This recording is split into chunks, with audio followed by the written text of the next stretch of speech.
Sringeri Namaha Vagishadhyas Sumanasas Sarvarthanam Upakrame Yannatva Kritakrityasyastanamami Gajananam Sharada Sharadam Bhoja Vadana Vadanambuje Sarvada Sarvadasmakam Sannidhim Sannidhim Kriyat Shastrabdhi Paradrishwanam Sangahinam Taponidhim Bhaje Shri Bharati Tirtha Gurum Bhadroghadayakam Vidhuvad Jagadananda Sandhayi Gurushekharaha Manase Sannidhattam Me Vidhushekhara Bharati Kamesha Kalpapadapa Marudha Pundradanda Mavalambya Kachana Kavita Latika Lalita Kritirantarullasatu. Offering my Sashtanga Pranamas to the Pada Padmas of the Ubhay Jagadgurus on the penultimate day of this week-long camp. As I said earlier, we will be discussing some Upanishadic nature of the Lalitha Sahasranama. So, as we have seen over the course of the last 6 lectures, many names talk about Devi's form, many names talk about the various ways that Devi interacts with this world, many names talk about the Tantra of Devi, the mantra and the Shri Chakra and the Yantra. There are also many names that are direct references to the Upanishads. The theme of pretty much every single day has been that this is Brahma Vidya in the form of Shri Vidya. So that has been the point every day. So today, the goal is to make that even more clear, I guess, because there are some names that you cannot and will not be able to interpret correctly unless you know the corresponding Upanishad Vakya. So as we know, the Upanishads are meant to talk about nothing other than the Advaita Brahman, the fact that Brahman is alone without a second. But then we get many Vakyas, many phrases of many portions of the Upanishad wherein they talk about Srishti, they talk about the creation of the world, they also talk about the dissolution. So the common question is, if the point of Veda is to tell the non-dual Brahman, which does not have a second entity aside from it, then why are they talking about Srishti? This is one question that we have. The other question is, if the Brahman that we are seeking to know is supposed to be Nirguna, then why is it that in many places the Brahman is described with gunas in the Upanishads? So these are 2 common questions that we get. So here we have to understand that there is a difference between the meaning of a sentence and the tatparya of a sentence. So this is one difference that we have in Shastra, wherein the word-to-word meaning of one sentence is different. Why that sentence was uttered is a completely different thing. So when you take that into account, the reason why Veda talks about Srishti is to show that this Jagat does not exist separately from Paramatma. Because if we say that Brahman is the only thing that exists, there is nothing else, then immediately the question that every single mind will get is, what about everything I see all around me? So what Veda does by telling us about Srishti is, it demonstrates to us that this Jagat is not separate from Brahman. The Nama Rupa portion of the Jagat is Mithya. The Sat, Chit, Ananda aspect that we see in the Jagat is not indeed belonging to the Jagat, but is actually Brahman. So by showing us Srishti, Jagat, the Vedas are not trying to tell us that this Jagat is Satya, but rather the point is that it has come from the Satya Padartha, which is Brahman. Which is why Vedanta does not spend time discussing the intricacies of the Jagat. The only place we see the Jagat referenced is when we say that Atmana Akasha Sambhota Akasha Dvayoha Vayoragnihi or Tadaikshata, Tat Tejo Srijata, when it talks about the fact that it was through the Sankalpa of this Paramatma that this entire Srishti came forth, is the only place where the Upanishad spends time talking about the intricacies of the Jagat. So the reason why the Srishti is discussed in the Upanishads is to show us that, is in the end to show us that Brahman alone exists. So the sentence meaning of the phrase might be Brahman created the Jagat. So there it looks like Brahman is separate from the Jagat. But the Tatparya is that the Jagat is, what we say in Sanskrit is Kalpita. It has been created upon the substratum of Brahman, as the snake is seen in the rope. So that is the way that those Vakyas are interpreted.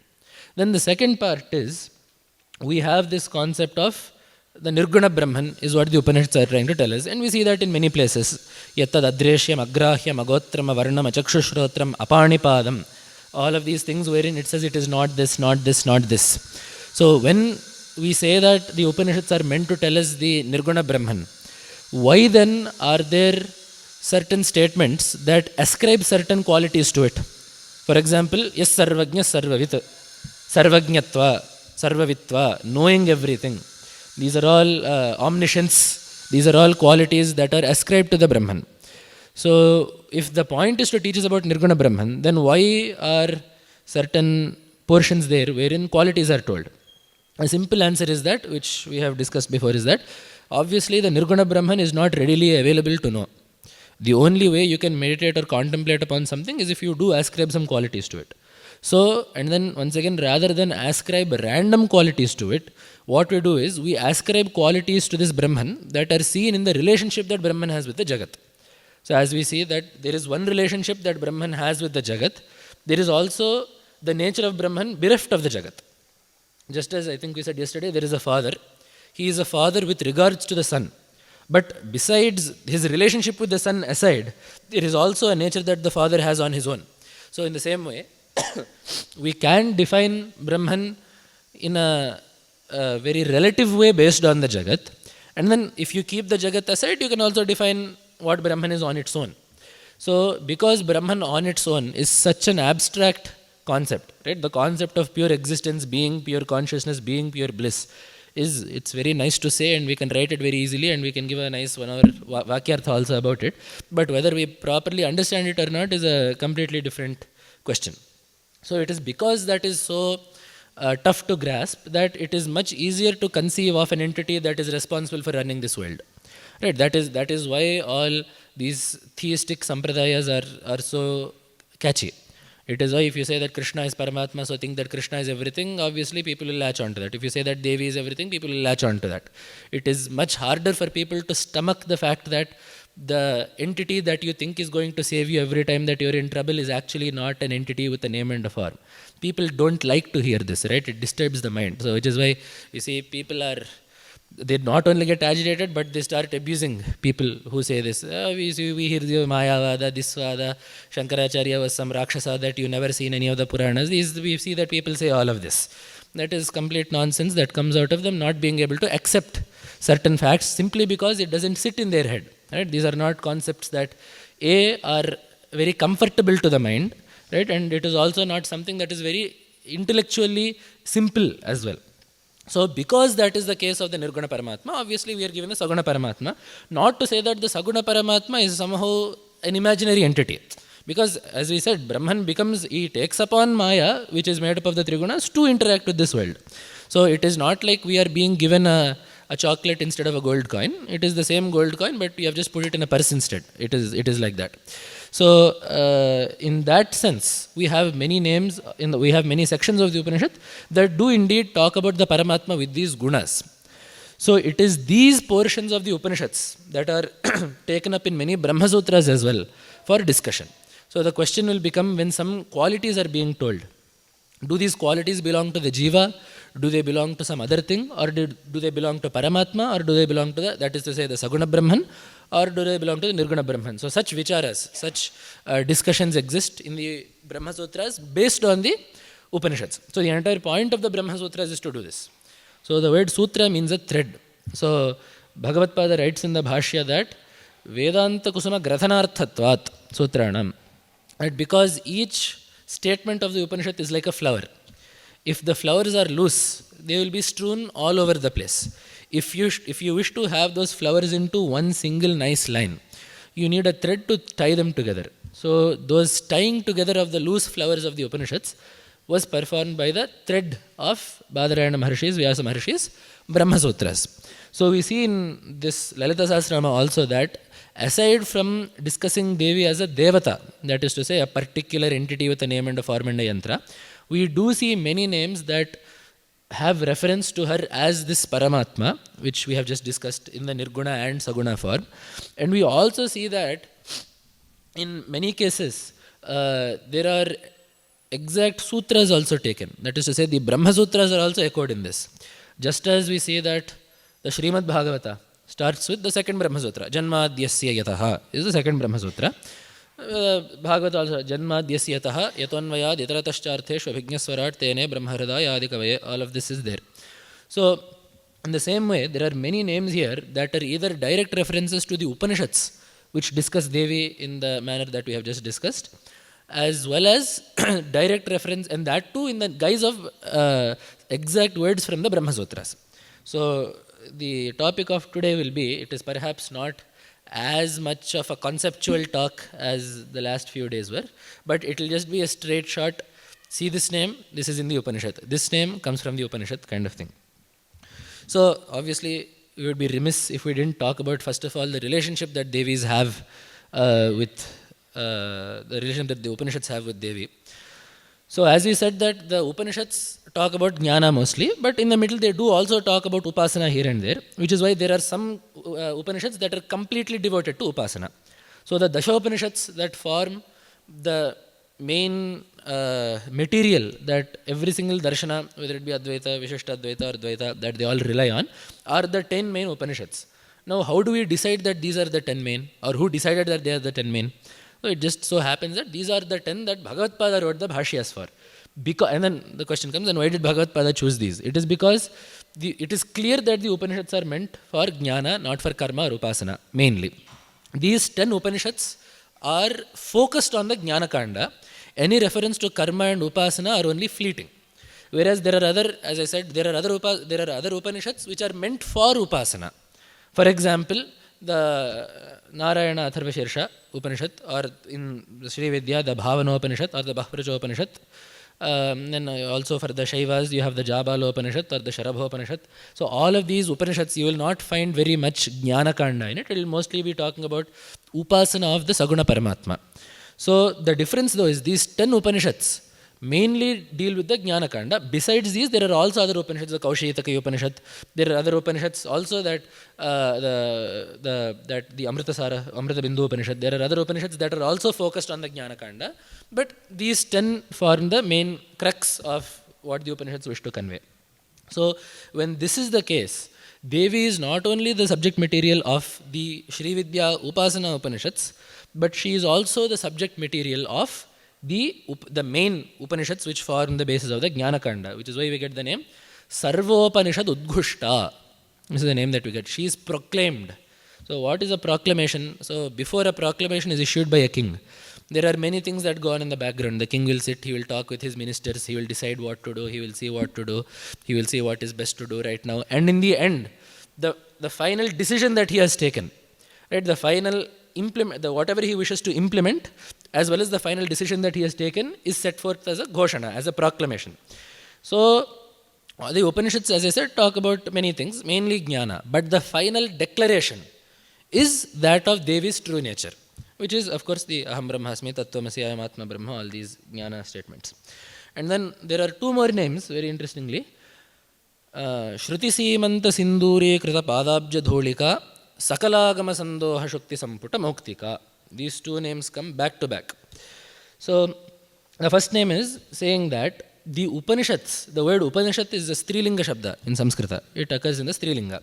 So, if we assume that the Upanishads are females who have come to do Namaskara to Devi, they have placed Devi's feet on their head. As we know, it is Indian custom that Suvasinis keep the part of the hair in the front. That is the lakshana of the Suvasini, just as the Mangala Sutra, the toe rings. In the same way, the part, the simanta, is a defining quality of a stri. So, or defining, marking quality of a stri's apparel in Sanatana Dharma. So, there, it says that when the Upanishads come and do Namaskara to Devi, the dust of Devi's feet rests upon the simanta of these Upanishads as Sindura. So, we apply, or Stris apply Sindura there. So, it is the dust of Devi's feet becomes the Abharana to the heads of the Vedas, Shruti. So, the Shruti Shiras, of course, we know refers to the Upanishads. Anytime that the peaks of the Vedas, the head of the Vedas, anytime that these statements are used, it means the Upanishads.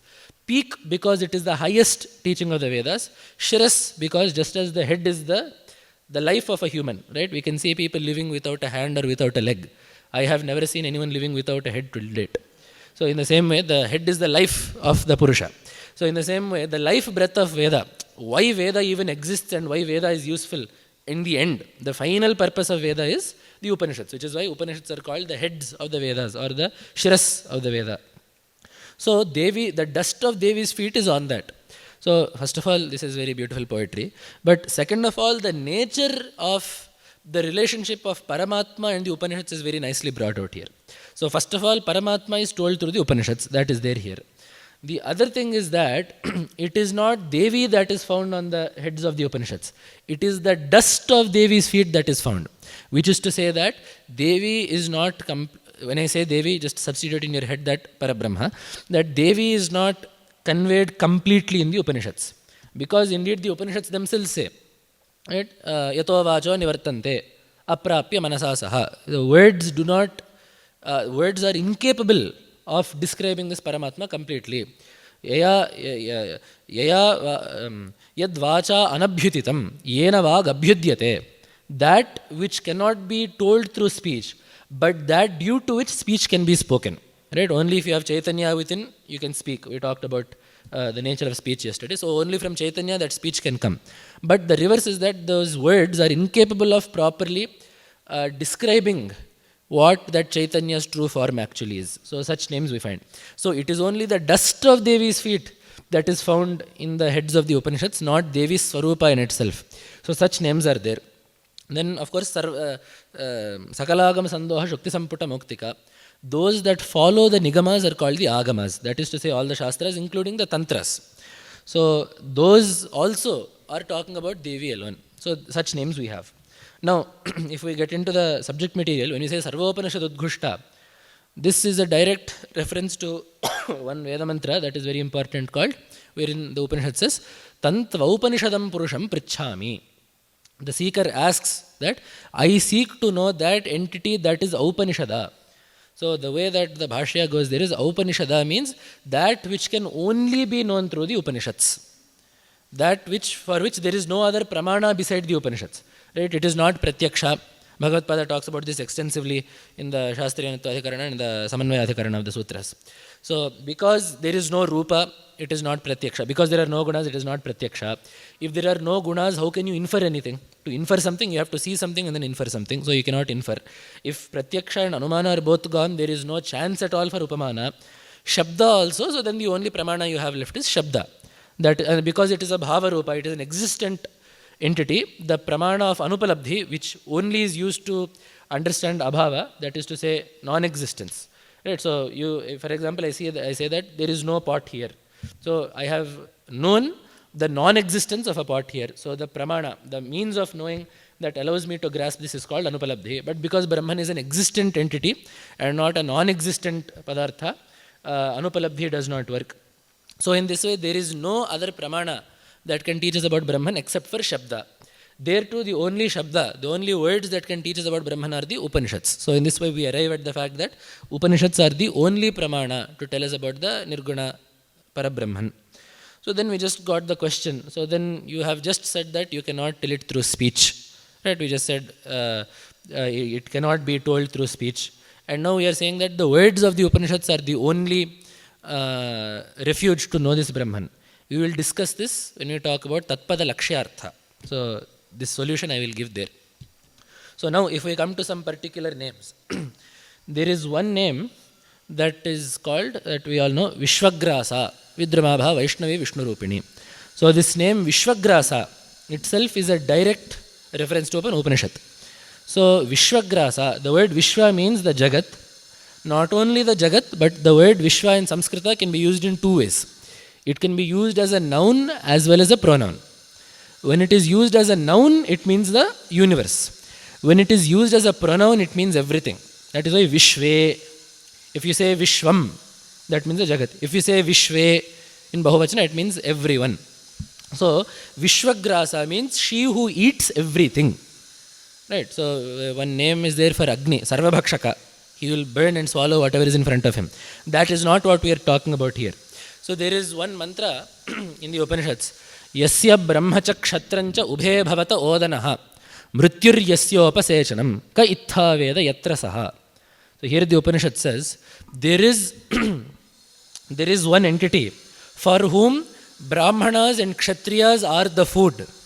Mrityu is chutney, upasechana. Upasechana is a side dish. So who can know the true nature of that entity for whom Brahma and Kshatriya, Brahmanas and Kshatriyas are the food, and for whom Mrityu is a side dish? Who will know him? So the reason why I have chose Vishwagrasa to correspond to this is because the question becomes in the Brahma Sutras. This comes in the sutra Atta Charachara Grahanat. This is the sutra. The Atta, the eater in this mantra, is Paramatma.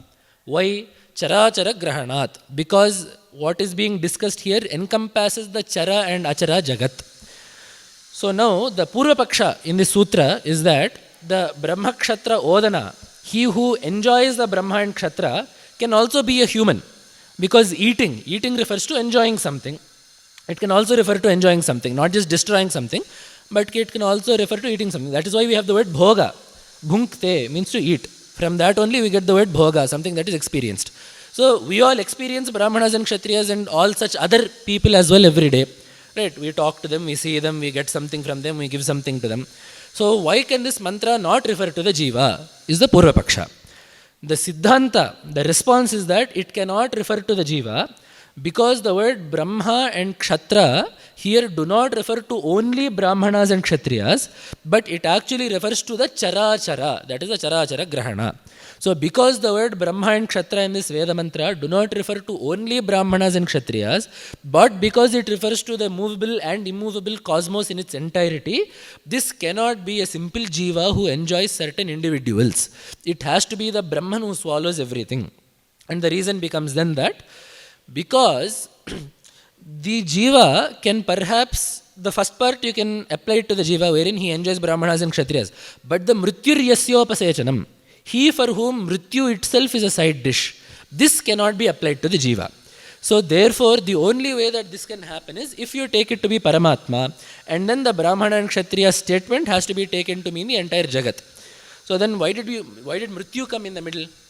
It came because what is the nature of a side dish? This is what Bhagavad Pada, see there are so many culinary aspects also in Bhagavad Pada's Sutra Bhashya.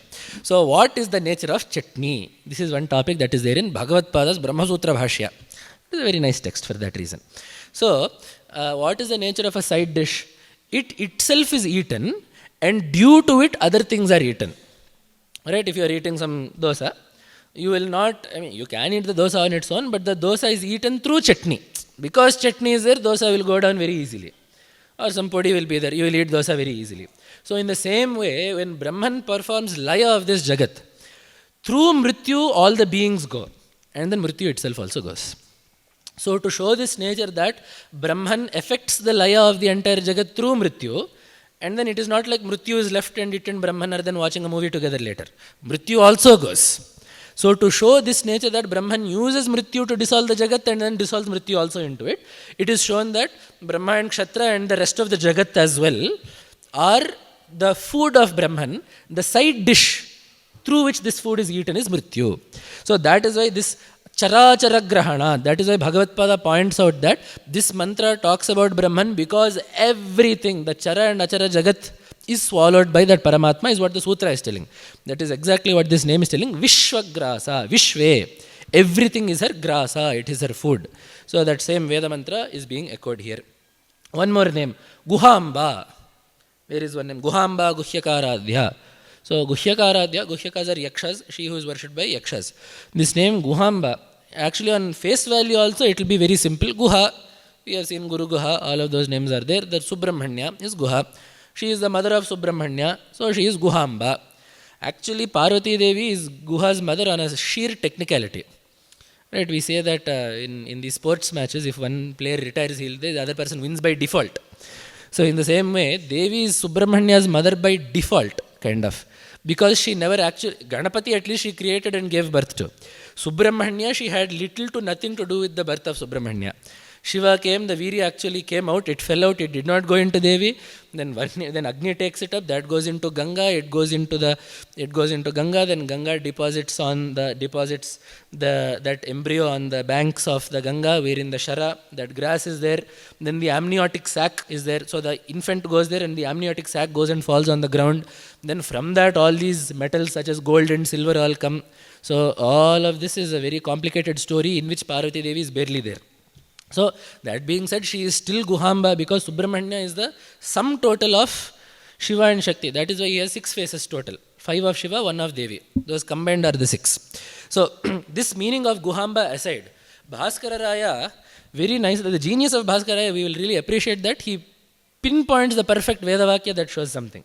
So this nature of Devi as Subramanya's mother aside, he picks up one Veda mantra from the Kathopanishad.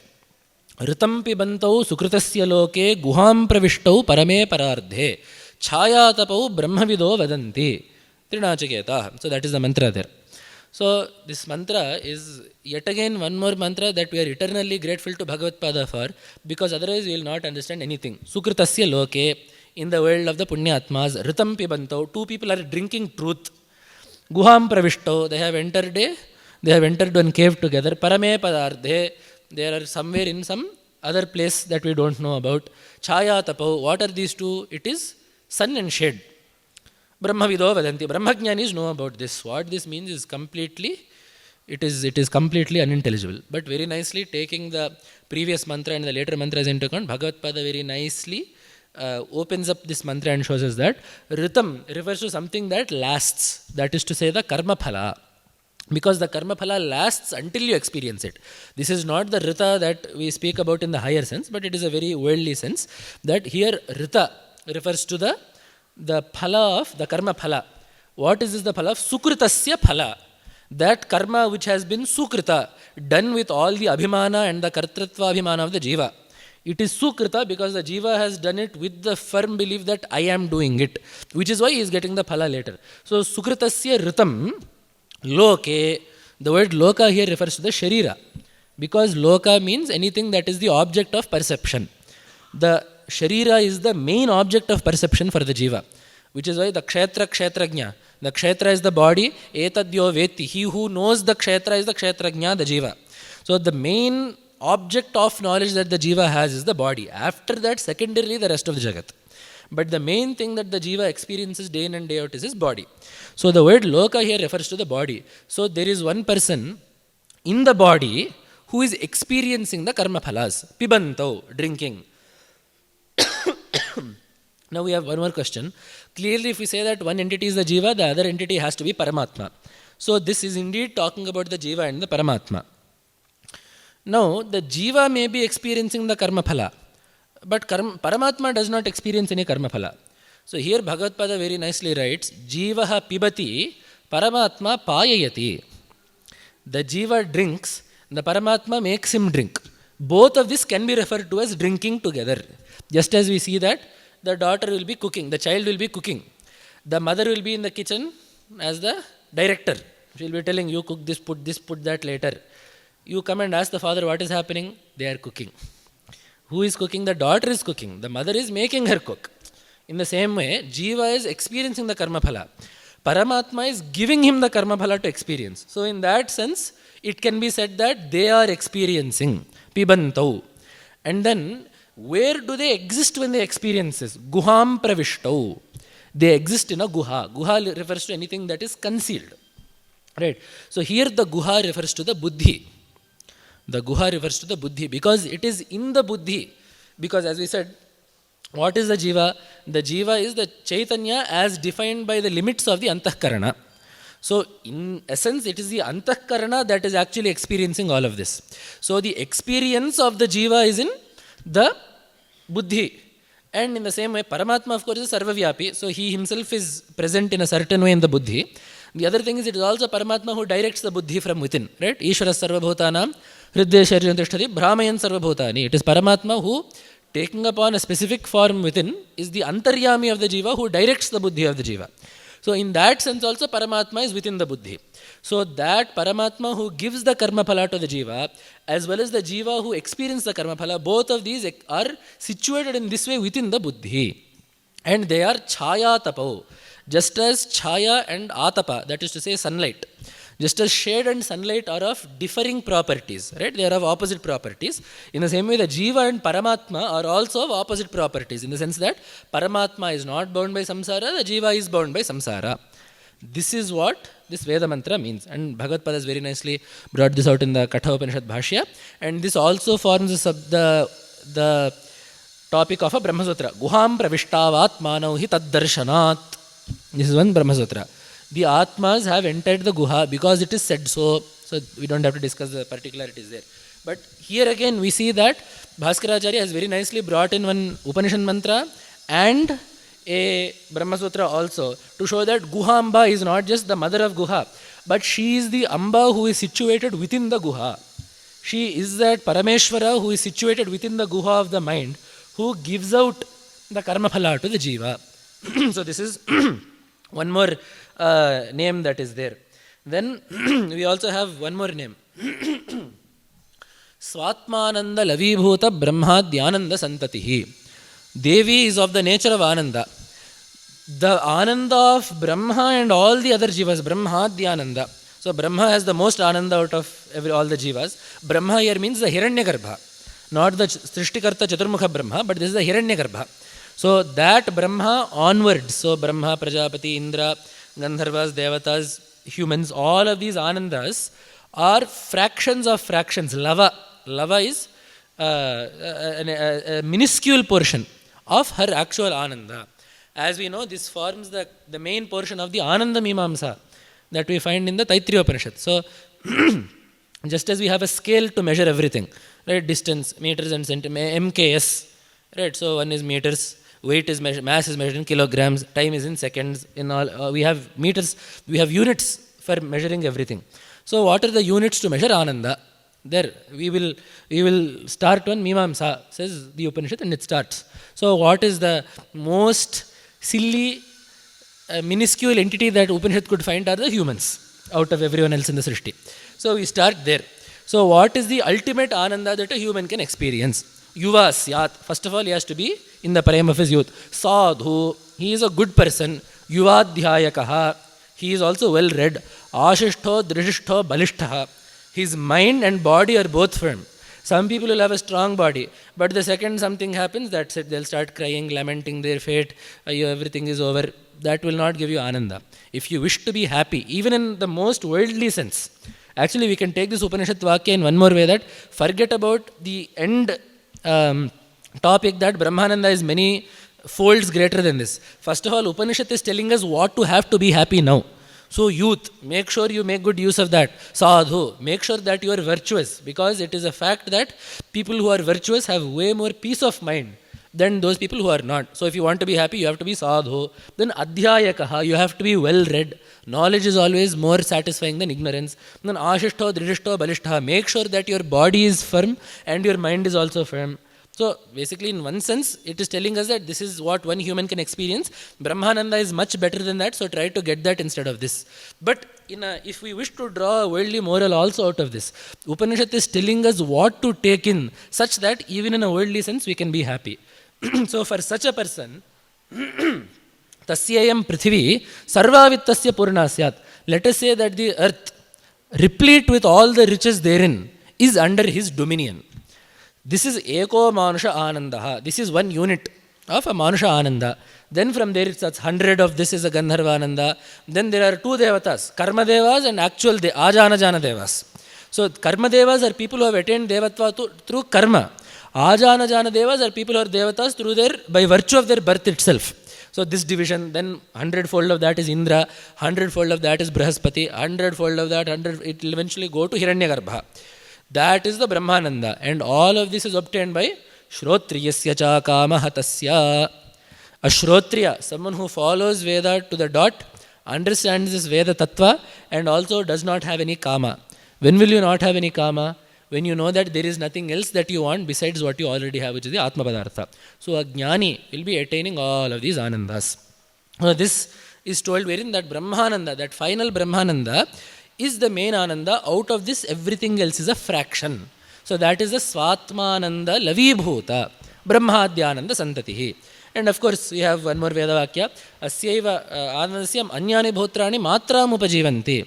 All beings experience only a fraction of the Ananda that is actually Paramatma.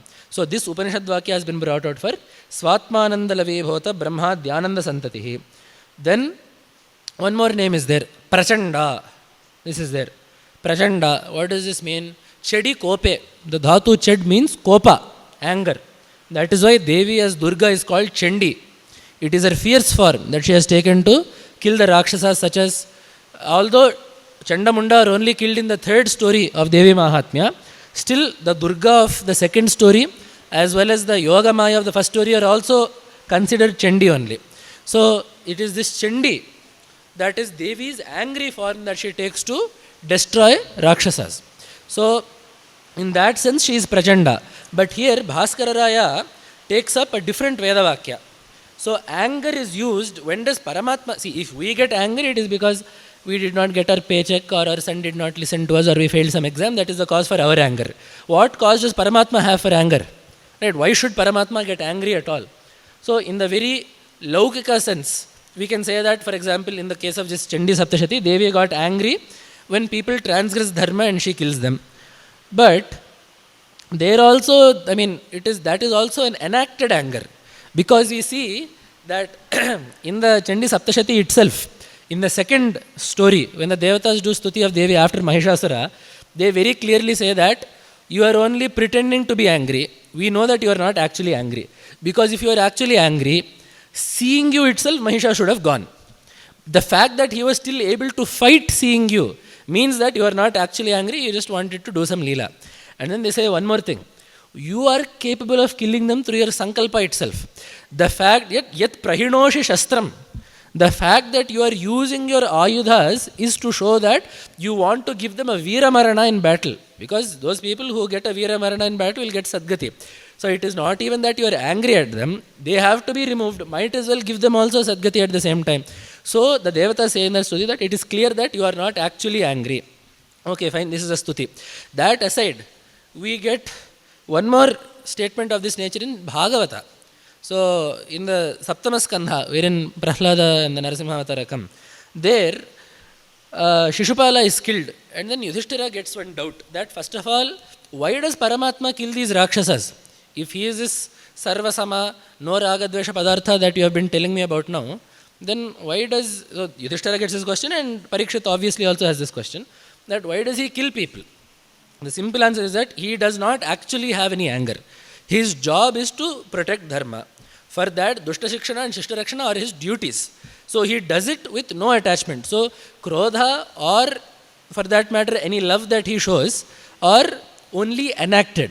The true love that Bhagavan shows is towards the bhaktas that want Bhagavan for Bhagavan's sake. That is what we are talking about, the Jnana Bhaktas. So the only people that actually are the true recipients of Bhagavan's love are the Jnana Bhaktas.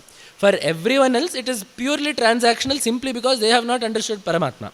But then we say that Paramatma has so much karuna. Then where does the karuna come? This is exactly what people get very agitated when they hear this. How can there be not someone that cares about me? Paramatma cares about you.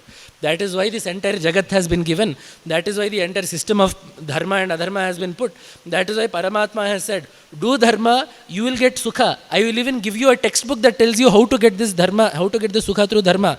He has given Vedas and Shastras. What more anugraha can we ask for? He has given us a body, he has given us this jagat, he has given us the means to experience sukha, he has told us what to do so we can get sukha, he has arranged everything. If we don't do that, how can we blame Paramatma's anugraha? So Paramatma's anugraha is there. When we talk about him actually doing something out of his own will, we know that Paramatma does not seek to grace anyone or kill anyone out of his own will. It is simply the fruit of the karma phala that is being given. So when this is the case, when this is the nature of Paramatma, then how do we understand that the Prachanda nature applies to Paramatma in the higher sense? So anger is not just anger, but anger is used when you show that you are above someone else. Right? The mother gets angry at the child because she wishes to instruct the child. Or the the employer gets angry at the employee because he wishes to set that employee to work in some place.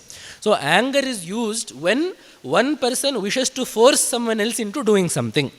That is why all the Raudra Rupas of Bhagavan, for Shiva if it is Rudra, for Devi it is Durga, for Vishnu if it is Narasimha, all the fierce forms are taken upon when you wish to subjugate someone. Right? So the concept of anger is used to put someone into work or make someone do something. So this is what anger is. So Devi as Prachanda means it is Devi that makes everyone do everything. So for this concept, one Veda mantra has been quoted, which we all know. Bhishasmad vatah pavate, bhishodeti suryaha, bhishasmad agnischendrascha, mrityurdhavati panchama iti. This comes in Taittiriya. It is out of fear of that Paramatma that the sun rises at the right time. It is out of fear of that Paramatma that the wind blows in the right way. It is out of fear of that Paramatma that Indra and Agni perform their tasks of bringing about the rains and burning things. Mrityur dhavati panchamaiti. Death stalks this earth upon Paramatma's orders. So this does not mean that every day Mrityu will get one SMS message from Paramatma. Here all the people you have to kill today. I want them on my desk by 10 p.m. today, or otherwise you are fired tomorrow. That is not what we mean. We mean that Paramatma has set a natural order in place. And it is his Chaitanya that is enforcing these devatas to do. He has appointed them. These Indra, Yama, Varuna, they are all appointed by Paramatma. So when they are appointed, they recognize that there is a higher entity and they fulfill their duties. And it is why this same mantra comes in the Kathopanishad. Mrityurdhavati panchamaha. Bhayad agnischa vayuscha mrityurdhavati panchamaha. The same mantra comes in the Upanishad and in the Kathopanishad, and there right after one more mantra comes Mahad Bhayam Vajramudyatam. This Paramatma that puts all these various devatas into action is like Mahad Bhayam Vajramudyatam. It is like an upraised thunderbolt, this Paramatma. So there Bhagavad-pada writes, Ayam me shirasi vajran nipatayet. So it is as if the devatas are saying that if I don't do my duty, my employer will throw a thunderbolt on my head. So I should do my duty properly. That is the fear and the duty, the diligence with which these devatas are working. So in the same way, that name has been brought out for Prachanda. Then of course some are very easy to understand. Viyat Prasuhu, the mother of the Akasha. Viyat is Akasha, Prasuhu is mother. So we have Atmana Akasha Sambhutaha. That Vedavakya is very apparent. Then we have one more, Parakasha. Parakasha is one name. So the higher Akasha. So first of all, how many Akashas are there? For there to be an A grade Akasha, B grade Akasha, C grade Akasha. Out of this higher Akasha. So as we know, one Akasha is obviously the Bhuta Akasha, the space that we interact with every day. But Devi is the Parakasha. She is the Akasha that is beyond this Akasha. So actually here the word Akasha, Pumsya Akasha Vihayasi is what the Kosha tells us. The word Akasha and Vihayas are actually Pullinga Shabdas. They should be in the masculine form.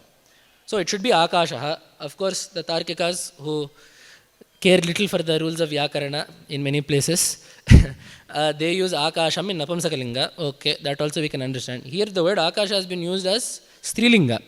Very interestingly, Bhaskara Raya writes here, I feel like at some point, sometimes he just got tired of writing this Vyakya in some places. So for example, here he says, Brahman does not have any linga. So Strilinga is here, just take it and go, is what he writes here.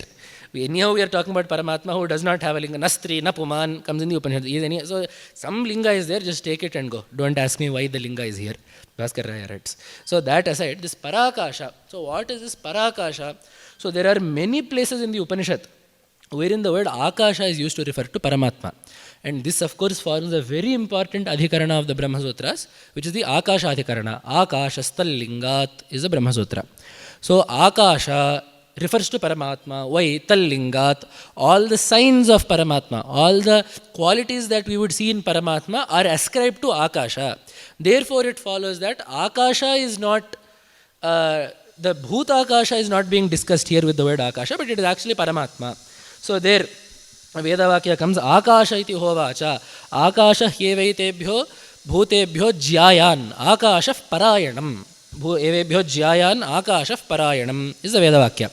So there the person is telling, Akasha is greater than all these bhutas, all these entities. Akasha Parayanam.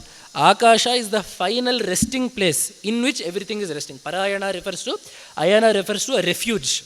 Right? That is why Paramatma is called Narayana. Nara refers to all the jivas. Because he is the refuge of all the jivas. In Paramatma all the jivas are contained. He is called Narayana. In the same way here they are saying that Akasha is Parayana. It is that final refuge for everything. So now the thing comes that clearly these are not the qualities of the Bhutakasha. Because we have this also in the Upanishads, wherein they say that what is the basis of Sama? They ask. What is the pratishtha of Sama? They say Swara, because without the Swara being there, the Sama Gana will not happen. Then they say, what is the root of the Swara? What is the basis of the Swara? They say, Vayu or Prana, because without the life breath, you cannot produce that Swara. Then they ask, what is the basis of that Swara? The basis of that is Anna. Without Anna, no life will be there. In this way, they trace everything back and they say that Akasha comes. What is the basis of Akasha? Paramatma. What is the basis of Bhagavaha Kutra Pratishtitaha? What is the Pratishtha of Bhagavan? Sve Mahimni. There is no other refuge for him. He exists rooted in himself. So in this way, it is clear that Akasha is not the final refuge, but Paramatma is. Because the final refuge should be that which does not have another refuge. So here when we say that Akasha Parayanam, the Akasha is the ultimate refuge, clearly it cannot be the Bhutakasha, that is to say the Panchabhuta Akasha, which has Paramatma as its refuge. So, Tal Lingat, because of the signs that are given there, it then follows that the Akasha that is discussed in this Veda mantra is not the Bhutakasha, but the higher, whatever is higher than the Akasha, which is Paramatma. That is why Devi has been called here as Para Akasha. That Akasha which is beyond even the Bhutakasha. This is one name. Then, Karya Karana Nirmukta, she who does not have any of this. So, there the Veda mantra exactly we get from the Shvetashvatara. Natasya karyam karanancha vidyate. This is exactly a Veda mantra that we can see. Then we have one more name, a very interesting name, Panchayajna Priya. She who is fond of the 5 yajnas. So here Bhaskara Raya has written 3 different meanings. One is standard that we also would have thought of by now. One, you will need to be well versed in Veda to tell. One more, you will have to be a genius to make a connection to tell. These are the 3 meanings that he has told. One, he has started off with the Shrauta Yajnas. So the blueprints of all Vedic Yajnas fall into mainly 5 categories. The Darshapurnamasa, Chaturmasya, Pashu, Soma and Agnihotra. These are the 5. That is why when you do the Rudra, also in the Lagunyasa, you get these 5 only. Agnihotra Atma, Angashtabhyarma, Chaturmasya Atmane, Nirodha Pashabandha Atmane, Jyotishtoma Atmane. All of this you get in the Anganyasas only. That is why you have 5 fingers, 5 yagas are told. So generally these 5 are told. So these 5 Vedic yajnas, that is, these are the blueprints. So all the Pasha yajnas will have that one, the Nirodha Pasha yaga as its blueprint. In the same way, all other yajnas will have one of these 5 as their blueprint. They are called the Prakritis. All others will be Vikritis. So in that way, these 5 yajnas are there in Veda. She is fond of these. Then the meaning, so this you will need to know because this line comes in Veda. These 5 yagas, these are the 5 yagas, this line comes in Veda. So you will only someone who knows that Veda Vakya will be able to tell this. The next one is something that we are very familiar with. The Pancha Yajnas are, then he says, these are the Pancha Vaidya Shrauta Yajnas. Then come the 5 Smarta Yajnas, the 5 Yajnas that are talked about in the Smritis, but which find their origin in the Vedas, which are the Deva Yajna, Rishi Yajna, Manushya Yajna, Bhuta Yajna and Deva, Bhuta, Deva, Rishi, Bhuta, Manushya, Pitru Yajna, these 5. These 5 yajnas are there. Deva Yajna, doing Bhagavad Aradhana, that is doing all the Vaidika karmas that satisfy the Devatas. Then you have Rishi Yajna, which is to say studying all the Vangmaya, studying all the literature that the Rishis have given us. What we said the other day, Swadhyaya Abhyasanam Chaiva, Vangmayanta Pauchyate, that's Swadhyaya. Then you have the Manushya Yajna, feeding Atithis, helping your fellow man, then your fellow human. Then you have the Bhuta Yajnas, feeding the life forms around you, not just humans, but including birds and beasts and all other forms of life. Then we also have the Pitru Yajna, which are the appropriate Shraddhas at the same time. It is said that there are Shannavati Shraddhas that you are supposed to do throughout the year. So to do one Shraddha on one day itself, people are getting so lazy.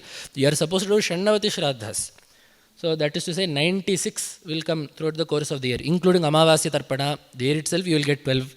Right, so in all these different, in certain, the Pitru Paksha, you are supposed to do it every day then. So if you do all the proper Pitru Karyas as they are supposed to be done, you will get properly 96. You will get. So obviously there are limitations of Kali Yuga, but we also should try to do as many as we can. So the standard practice right now that is taken as Sadachara is, of course, the yearly Abdika, and then the Amavasya Tarpana. That Ama Tarpana is also very important. So if minimum is doing these two, and then of course if you can do something in Pitru Paksha, that is of course even better. So in this is there. For example, the day before Deepavali, that is actually a festival for the Pitru Devatas. For us, firecrackers itself is a very big deal. The media will start one thing, then that will go. But the importance of Deepavali is actually much grander than that. So in this way, all these Pitru Karyas are there. These all fall under the umbrella of the Pitru Yajnas. So these are the 5 Shrauta Yajnas, that through which Devi will be happy. Then finally he takes an Upanishadic meaning. There is one there is one section of Chandogya called the Panchagni Vidya. Incidentally, this formed the basis of the discussion between Vyasa Maharshi and Bhagavad Pada. We get this right in the Shankaracharya. The Vyasa Maharshi comes in the guise of a Brahmana, asks Bhagavad Pada about some Brahma Sutra, then Bhagavad Pada tells something, they debate for so many days, then Padmapadacharya comes and says, Shankara Sakshat, Vyasa Narayana Harihi, and then all of that happens. So the subject matter of that debate was this topic only. And there is of course the corresponding Brahma Sutra. So this is called Panchagni Vidya, because there are 5 fires that are told, and 5 ahutis, metaphorical fires, and 5 metaphorical ahutis, offerings into the fire that are told. And the point is that into the first fire, the first ahuti is Shraddha or Jala, Apaha, water. The output of the 5th fire, the output of the 5th Agni is the Jiva, human, man. So the first input is water, the last output is a human. In the middle there are 5 Agnis that are there. So basically it is that these one Ahuti goes into one fire, that fire generates one Ahuti that is then put into the next fire. So it is a, what is it called? This production line it used to be called, right? It is kind of like that. So there are 5 Agnis, Dyu, Parjanya, Prithivi, Purusha, Yoshit. So that is to say Akasha, the rain clouds, Bhumi, man and woman. In this order, these are the 5 fires. Into this what is offered is Shraddha, Soma, Vrishti, Anna and Retas. So if you write these down and then you write the offerings down, it will be very clear. So the 5 fires are Dyu, Parjanya, Prithivi, Purusha, Yoshit. The 5 corresponding ahutis are Shraddha, Soma, Vrishti, Anna, Retas. So Shraddha is offered, then Shraddha is offered into the Agni. That goes to the Akasha, that is, it goes to Aditya. So we said it is water, but now we are saying Shraddha, because there is a line in Veda called Shraddha Vai Apaha. So first of all, this whole concept that it has to go from water to the Purusha is taken because the Veda Vakya there is Panchamyam Ahutavapah Purusha Vachaso Bhavanti. In the 5th Ahuti, what was originally water becomes called as the Purusha. This is the Veda Vakya, that in the 5th Ahuti, water becomes called as Purusha. So there we start, and then we are saying that the first Ahuti is actually Shraddha, because in Veda itself we get a statement Shraddha Vai Apaha, Shraddha Va Apaha. Because any karma that we do with Shraddha, water is inevitably there. From Sandhya Vandana to Shraddha, from even our daily Agni Karya till the biggest of Jyotishtoma and Natiratra and all those Yajnas, there is no karma that does not have water. And of course, no karma that does not have Shraddha. So because Shraddha and water go hand in hand, water are also called Shraddha sometimes. So with this Shraddha, the Ahuti is given, this water is given, and certain other dravyas are also given into the Agni. From that it goes to Surya, which is even in the Smriti we have Agnau Prastahutis Samyak Adityam Upatishthate. The Ahutis go to Aditya. From there everything gets divided in terms of which Devata gets what. So when the Shraddha is put into the Dyu, so the first Ahuti Shraddha is put into the first Agni, which is Dyu. From that, soma is produced. So soma refers to the life-giving quality that is there in some beings. So then, the second ahuti, which is soma, so the first ahuti is shraddha, which has gone into the first agni, dyu.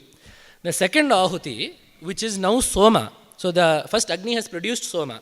The soma is the second ahuti, which goes into the second agni called parjanya. So it goes into the rain-giving clouds. So this soma goes into the clouds. So then that produces vrishti. So now the second ahuti soma has gone into the second agni parjanya to produce vrishti, rain. This vrishti is now the third ahuti, which goes into the third agni of bhumi. Obviously it rains, the rain enters the bhumi.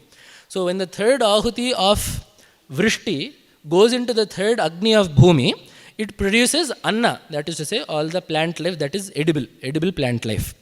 So now the fourth ahuti, which is anna, goes into the fourth agni of the man, the male being, and it comes out as retas, the life-giving seed of the man. So the fourth ahuti is anna. It goes into the fourth agni, which is purusha, which becomes then the retas, the seed.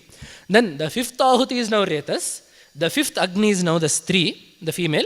And then the fifth output is a human. One more human that then is, that comes out of the womb of the stri. So in this way, the first ahuti was shraddha or apaha, jala. It has come out from the stri as a purusha. So now we say panchamyam ahutavapa purusha vachaso bhavanti. Therefore, in the fifth ahuti, what was originally jala becomes called as the human. So these 5 agnis are treated as 5 yajnas. Right, so this is a this is a Panchagni Vidya that is talked about. The corresponding Brahma Sutra for this, that was the object of discussion between Bhagavad-pada and Vyasa Maharshi, was Tadantara Pratipatto Ramhati Samparishvaktaha Prashna Nirupanabhyam. Tadantara Pratipatto, when the jiva takes upon a new body, Samparishvaktaha, accompanied by the Sukshma Bhutas, Ramhati, he goes. Why? How do we know this? Prashna Nirupanabhyam. Because of the questions and answers in the Upanishads that form the basis of exactly what I have described, this Panchagni Vidya. So this Panchagni Vidya forms the basis of the discussion of Jaivala and Gautama. So these questions and answers are the proof that the jiva does indeed go from body to body accompanied with the Sukshma Bhutas. Because only if Chaitanya does not move, right? Many people have this question. If the jiva is Chaitanya, Chaitanya is Sarvavyapaka, then how does the jiva go from body to body? Something that is omnipresent cannot move, right? So, it is actually not the Chaitanya that moves. It is the Antahkarana, the pranas and the indriyas. This, when you combine them, is called the Sukshma Sharira. So, it is actually the Sukshma Sharira that goes from body to body. Only if because the Sukshma Sharira also does not get dissolved. Right? The indriyas, the pranas and the manas, the Antahkarana. These, as a package, are called the Sukshma Sharira. So it is this that is the karta and the bhokta, right? The sense of doership is located in the mind. The experience of pain and pleasure is also located in the mind, right? And all the vasanas that are there, all the tendencies that we have, that we have so meticulously acquired over the course of all our many lives, are all also stored in the mind. So it is only if the mind comes from body to body that we can say that, okay, Purva Janma Samskara, Purva Janma Vasana. Right, so when we say that the jiva leaves his body, we mean he leaves his Sthula Sharira. It is the Sukshma Sharira that attaches itself from body to body. So, the jiva, that is to say, the Antahkarana moves. Now, why is the jiva called Antahkarana? As I said, because Chaitanya as limited by the Antahkarana is called the jiva. So, when the Antahkarana, which is the limiting factor of the jiva, moves, it is said that the jiva also moves. Because one more thing is the sense of identity of the jiva is also rooted in the Antahkarana, right? Because the jiva Chaitanya is also Sarvavyapaka. But the jiva does not feel the sense of I-ness everywhere. He feels it only where the mind tells him to feel it. That is whichever body the mind has attached itself to. So, in that sense, the jiva moves from body to body because the mind moves. This mind is made up of the Sukshma Bhutas. And it is because this is the case that the jiva is, therefore, the conclusion is that, therefore, the jiva is accompanied by the Sukshma Bhutas when he moves from body to body. Because, as is seen here, it is water that becomes the Purusha in the fifth Ahuti. So, clearly, there is something that is going from here to there, to there, to there, to there, in the end, coming out as the Purusha. So, it is starting as water, which is in itself a Bhuta. So therefore, then the water itself is coming as the jiva, meaning that there is some fragment of the sukshma bhutas, the pancha bhutas in a very subtle form, that is accompanying the jiva from body to body. And then there is one more question. You have talked only about water, but you are saying bhutas.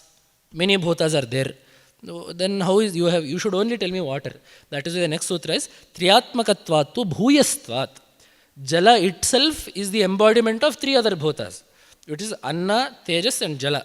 So that Jala itself is the embodiment of three other bhutas. Then the question comes, then why are you calling it Jala?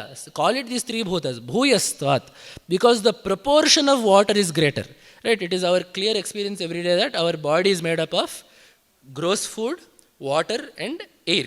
Right? These three. If we put the digestive capacity of Agni and the empty space of our body aside, so where is there space in our body?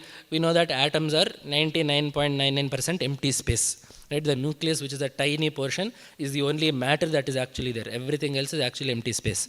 So the body is actually mostly empty space. So if you put that aside, and if you put the digestive property of the Agni, that is to say the digestive acids aside, what is left in the body is the gross body made up of gross food, water and air. So even in this, most of the body is water only. So Triyatmakatvattu bhuyastvat. Water forms the greater portion of this. So pradhanya vivakshaya, that is to say, because water is more important, we have said water, but water actually stands for all three of these. So that is why we say that water becomes the jiva. So all of this has been described in the Panchagni Vidya of Chandogya and in this Brahmasotra, this Adhikarana of the Brahmasotra. So that is what is talked about, Pancha Yajna Priya. Devi delights in watching all of this happen because she is happily playing. She and Parameshwara are sitting and playing chess, with each pawn being a jiva. So we get this in Mahabharata also. When Indra goes, you must be knowing this story. So the Pandavas, as we know, the 5 Pandavas are actually 5 Indras. Right? There is the 5 Indras comes through 5 Devatas to Kunti, but the Pandavas are actually 5 Indras. So this Indra is taken to the cave. In front of that cave, he sees 2 people. One person is wearing, they are completely opposites. One person is wearing tiger skin and the ash of a funeral pyre, whereas one person is, wearing all kinds of ornaments, most expensive Kanchipuram silk saree, everything is there on one side. On one side, we are lucky that there is at least a tiger skin on the other side and that he is not in his Digambara form on one side. So these 2 people are sitting and they are playing dice with each other. Indra comes and they don't even get up. And then Indra obviously says, hey, you have not gotten up. And then he says, you be quiet. And then Indra can't move. All of that happens. But the point is there that what are Parvati and Parameshwara are doing? They are sitting there happily playing dice with each other. So each throw of the dice is the fate of one jiva. So the play of jiva is this cosmos. Her leela, she is leela klipta brahmanda mandala. Right? So actually, if we want to look at one more Brahmasutra there, leela klipta brahmanda mandala. The brahmanda, the entire ghatana, that is to say, bringing so many jivas together in such a way that all this karma is this jiva's karma and this jiva's karma has to go. So we'll push these 2 together. Both of their karmas will be finished off. Then this person will go there. All this planning out, right? The direction, script writing of this big movie is being done by script writing, direction, action. Everything is Devi only in this movie. So in that way, all this direction of what should happen when, how it should happen, is all Devi's plan. So that is her leela. That's klipta. Klipta means arranging it. Oh, then we get the question, why does she do all this? So she is Panchayajna Priya. She is having fun watching all of this. Then why is she doing this at all? So leela klipta brahmanda mandala, exactly we get the same Brahmasutra. Lokavattu leela kaivalyam. Sumne, simple answer. In Telugu, urkane. You don't need a reason. Urkane. Edo saradaga, edo something is happening. Edo sumne akta ide. That is all that it is. Because what is a leela? There is a difference between a leela and a karma. We get this in, especially in Srimad Bhagavata, to drill into our head that what Paramatma did as Krishna is not what a jiva is doing. People say that Krishna did Rasa Krida. Yeah, you do Govardhanodhara and then do Rasa Krida. The eligibility to do Rasa Krida is to do Govardhanodhara.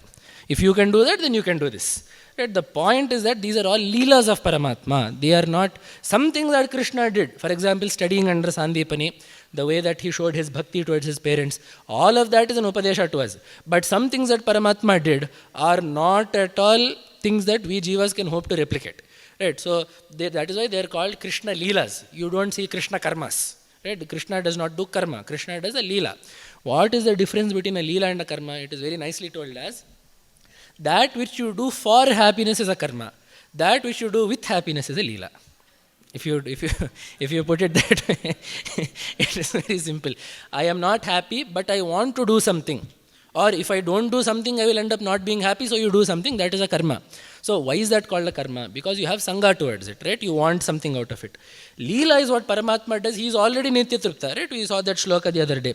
Kritagrityasya nityatsya kimuva kriyate naraihi, right? I am nityatrupta, I am kritagritya. There is nothing that I have to do, there is nothing that I want to do.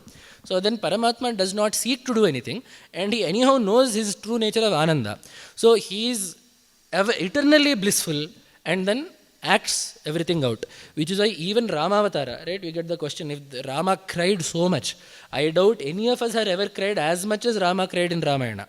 Probably no one here would have cried as many times or as much as Rama cried in Ramayana. Right, but then Rama is still, Paramatma is Appaya Dikshata, who is very clear about such matters, writes, he comes in the Siddhanta Sangraha that Rama is acting as a human, Paramatma is acting as a human, because a normal human does not have the strength to kill Ravana, and anyone who is not a human cannot kill Ravana. So Paramatma, who is not a human, is acting as a human. Both ticks are marked, right? So in that sense, Rama is acting as a human. So the pain that a human would feel if the wife was gone, Rama will act out when Sita is kidnapped. That is all that it is. It is not that, see, because Rama is a jnani, right? Rama does not, if we accept that Rama is Paramatma and he is acting as a human, then we also have to accept that Rama does really not care much about any of this. But it is still the fact that when Rama is acting as a human, A, to kill Ravana, and B, to give us the model of an ideal human, right? That is also the only reason why Rama is said to be the epitome of dharma. Because any human, you will never have 100% dharma. Because we are human, it will at the most be 99.9%. But it is only Paramatma who can do 100%, which is why Rama did 100% as a human, because he was Paramatma. So for Rama to be counted as a human, he acted how he had to act to be counted as a human. So even when Rama cries, it is not that we have to take it that Rama was actually sad. Right? So he was still Paramatma acting out a Leela. It is still a Leela. Which is why every time, as I said, we see that in some stories Vishnu will win, Shiva will lose. In some stories Shiva will win, Vishnu will lose. In some stories they will win, these two. That is why the same maxim that we apply here, we apply. It is a Leela. Sometimes Vishnu will win, Shiva will lose. That is one Leela. Sometimes Shiva will win, Vishnu will lose. That is one more Leela. Sometimes Devi will tell both of them to be quiet. That is one more Leela. Right? So these are all Leelas. It is all a play. There is nothing that he wants out of it. He does it because it happens. And then Bhagavad-pada, Brahma-sutra gives us Lokavattu Leela Kaivalyam. So even the Rachana of the Brahmandas and playing this entire Jagat out is the same thing. It is a Leela. And then there is nothing that they get out of it. It is just a play. So Lokavattu, for example, Bhagavad-pada gives the example in the Bhashya that the people go for Vihara. I think he said that the Bhagavad-pada writes that the king and the minister will go for Vihara. They will, on the horse, they will go and they will ride around in a forest and come back. Why did you go? I mean, what did he actually get? The treasury did not increase. He did not conquer any more territories. Right? His health is not improved. He just went on a horse. He felt the wind. He saw a forest and came back. Why did you do it? For fun. That for fun is exactly what this is. So anyhow, the karmas have to be balanced out. So I'll just have fun with this. Right? And when Guru Garu was doing part of this, that is when Sannidhanam Varu was doing part of this, Guru Garu gave one more example, which was actually a bit more hilarious and a bit more modern. Guru Garu said that we see that when these sports players, right, when we win the World Cup, they will do like this, they will do like this, or they will do like this or something. You go to him and you ask, why did you do that? He will not have a reason. I won, I am happy. So why did you do that? If you are happy, you can just be happy, right? So why do you shell? Yes, he will yell, he will throw his bat, he will show his bat, something he will do. So why do you do all of that? He will say, it's part of the game. I am happy, I just showed it. There is no great meaning within it. So Guru Garu said it is the same thing. He is happy, he is just doing something. That is the Leela Kaivalya that we can see. Because the sutra says Lokavat. As we see in the world, some things are done just out of play. So Bhagavad gave a very grand, Gambhira example. The Maharaja is going for hunting. But Guru Garu gave a even more, very relatable example that all these sports players, they all have some means of showing their happiness when something happens. Right? If you ask him why he showed it like that, he will not have some great Vakyartha answer written out to show you. He was happy and he showed it. That's it. There is no great agenda behind it. The same thing happens with Paramatma, that he is already happy. Anyhow, the karmic debts have to be balanced. So he just kind of does it as something that he'll say, okay, this is also, I guess, fun for the time being kind of thing. So that is the Lokavattuliyakam that is there in Leelaklipta Brahmandamanda and Panchayajna Priya. She is fond of these Panchagnis. This is called Panchagni Vidya and Chandogya. That is there.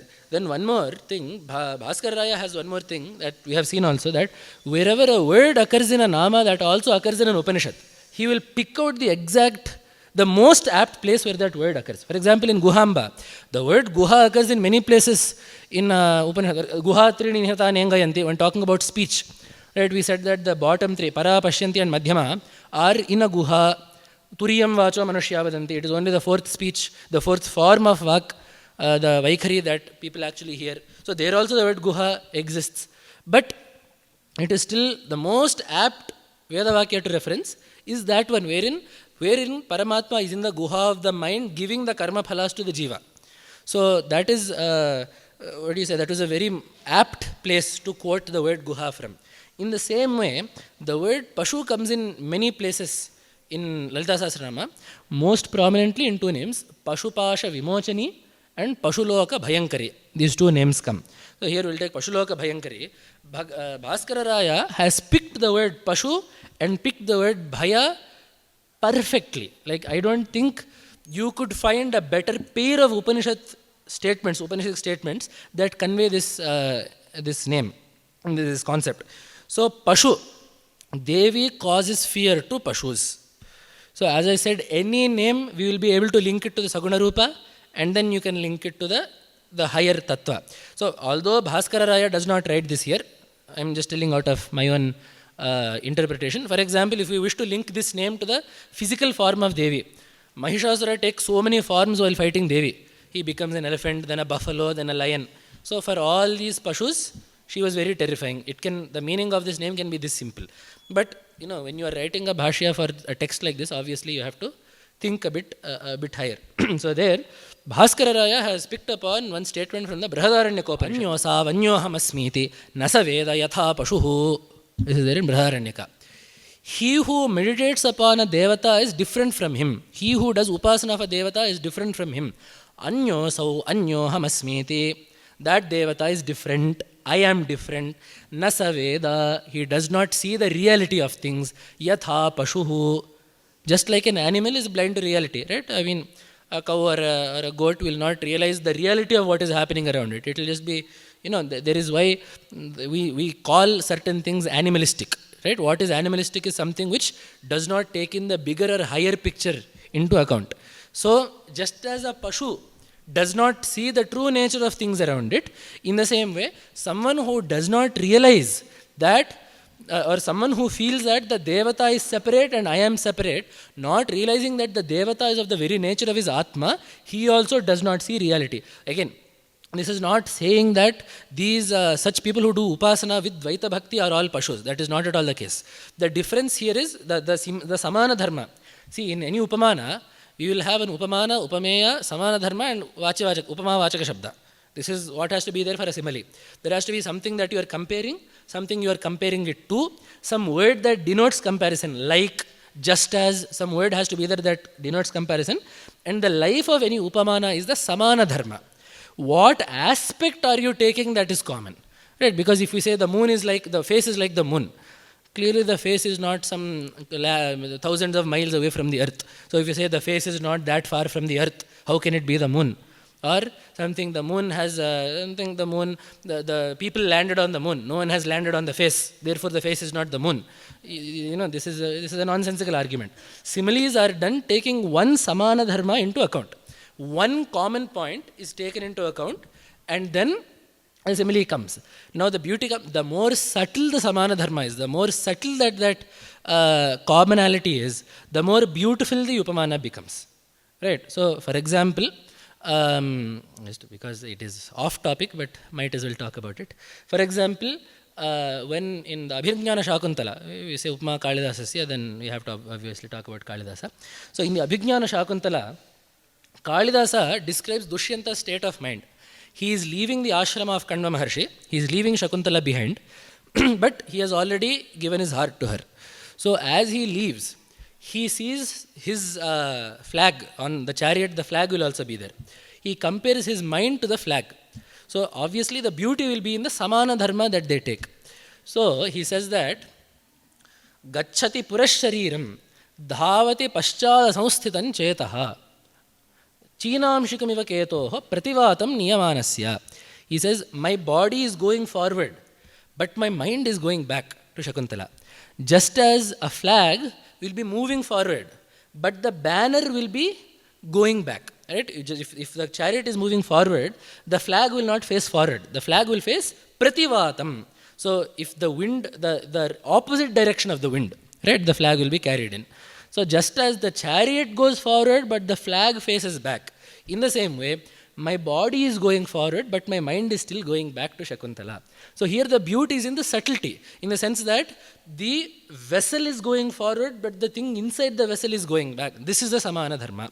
So now when this Samana Dharma is brought out into completely different things that you would not connect, right? You would not connect the body and the mind to a chariot and a flag.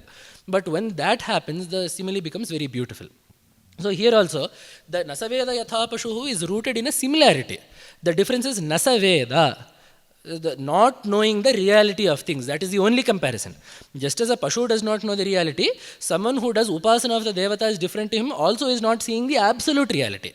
It does not mean that just like a Pashu is Nindya, or just like a Pashu is a very mean, base entity, this Dvaita Bhakta is also some low creature. That is not at all what this Veda mantra is telling. All it is telling is that someone who sees Bheda between himself and the Upasya Devata is not seeing things as they really are.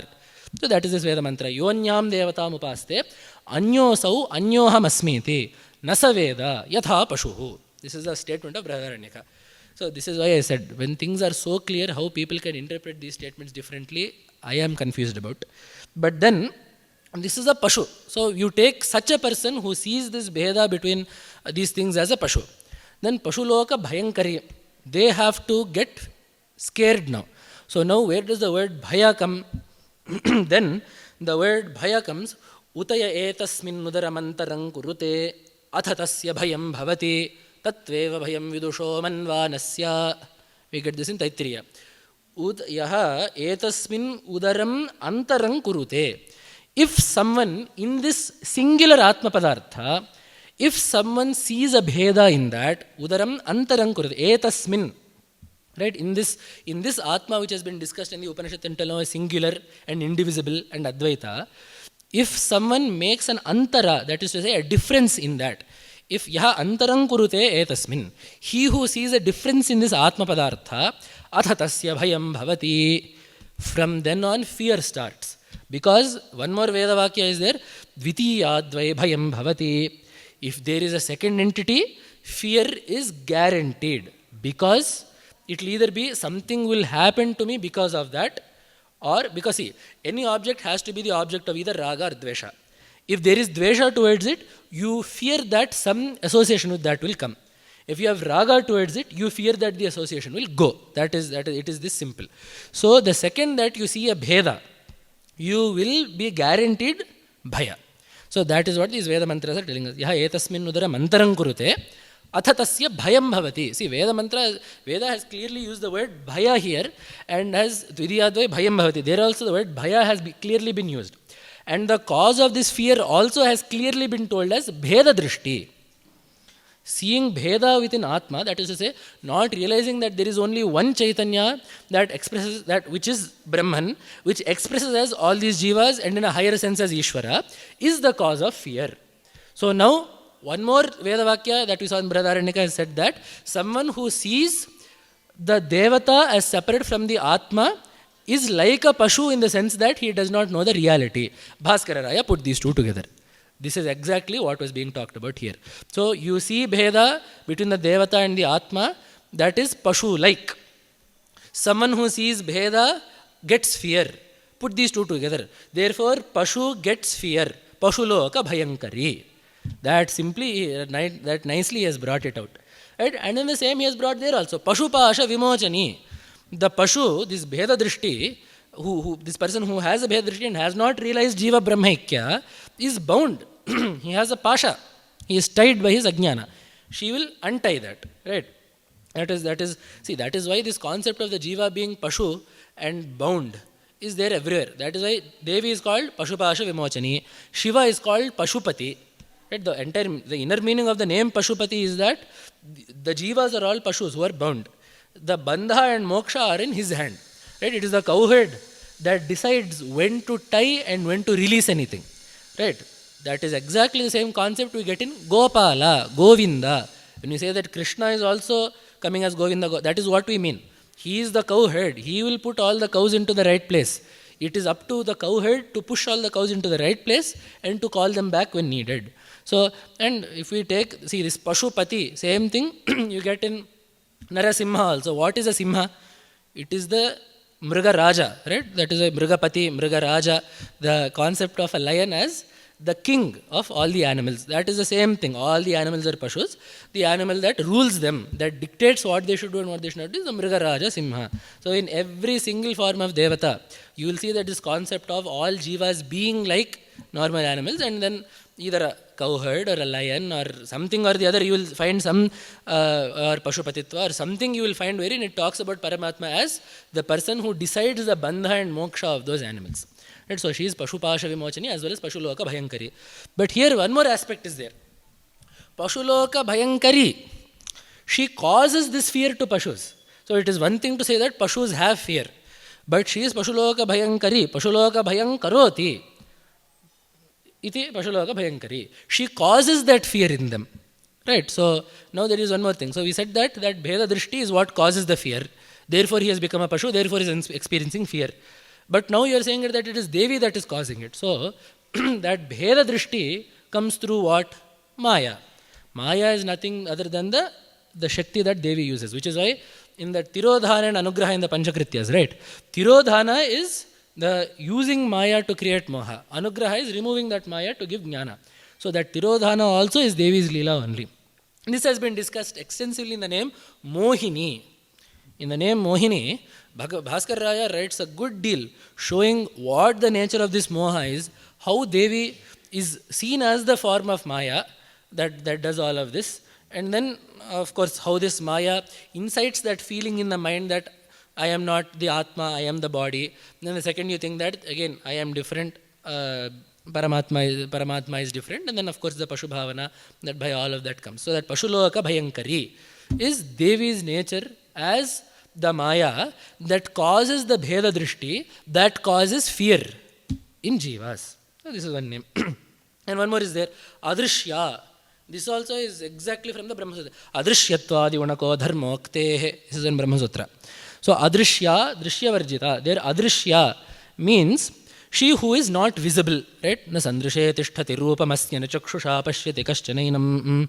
Upanishad tells us. There is no rupa that Brahma Padartha has. He is not seen with the eye because there is no rupa. So therefore she is Adrishya. She cannot be seen. But the vichara there is Adrishyatva Gunako Dharmoktehe. That Brahma Sutra, and indeed this Nama itself is talking about a line from the Mundaka Upanishad.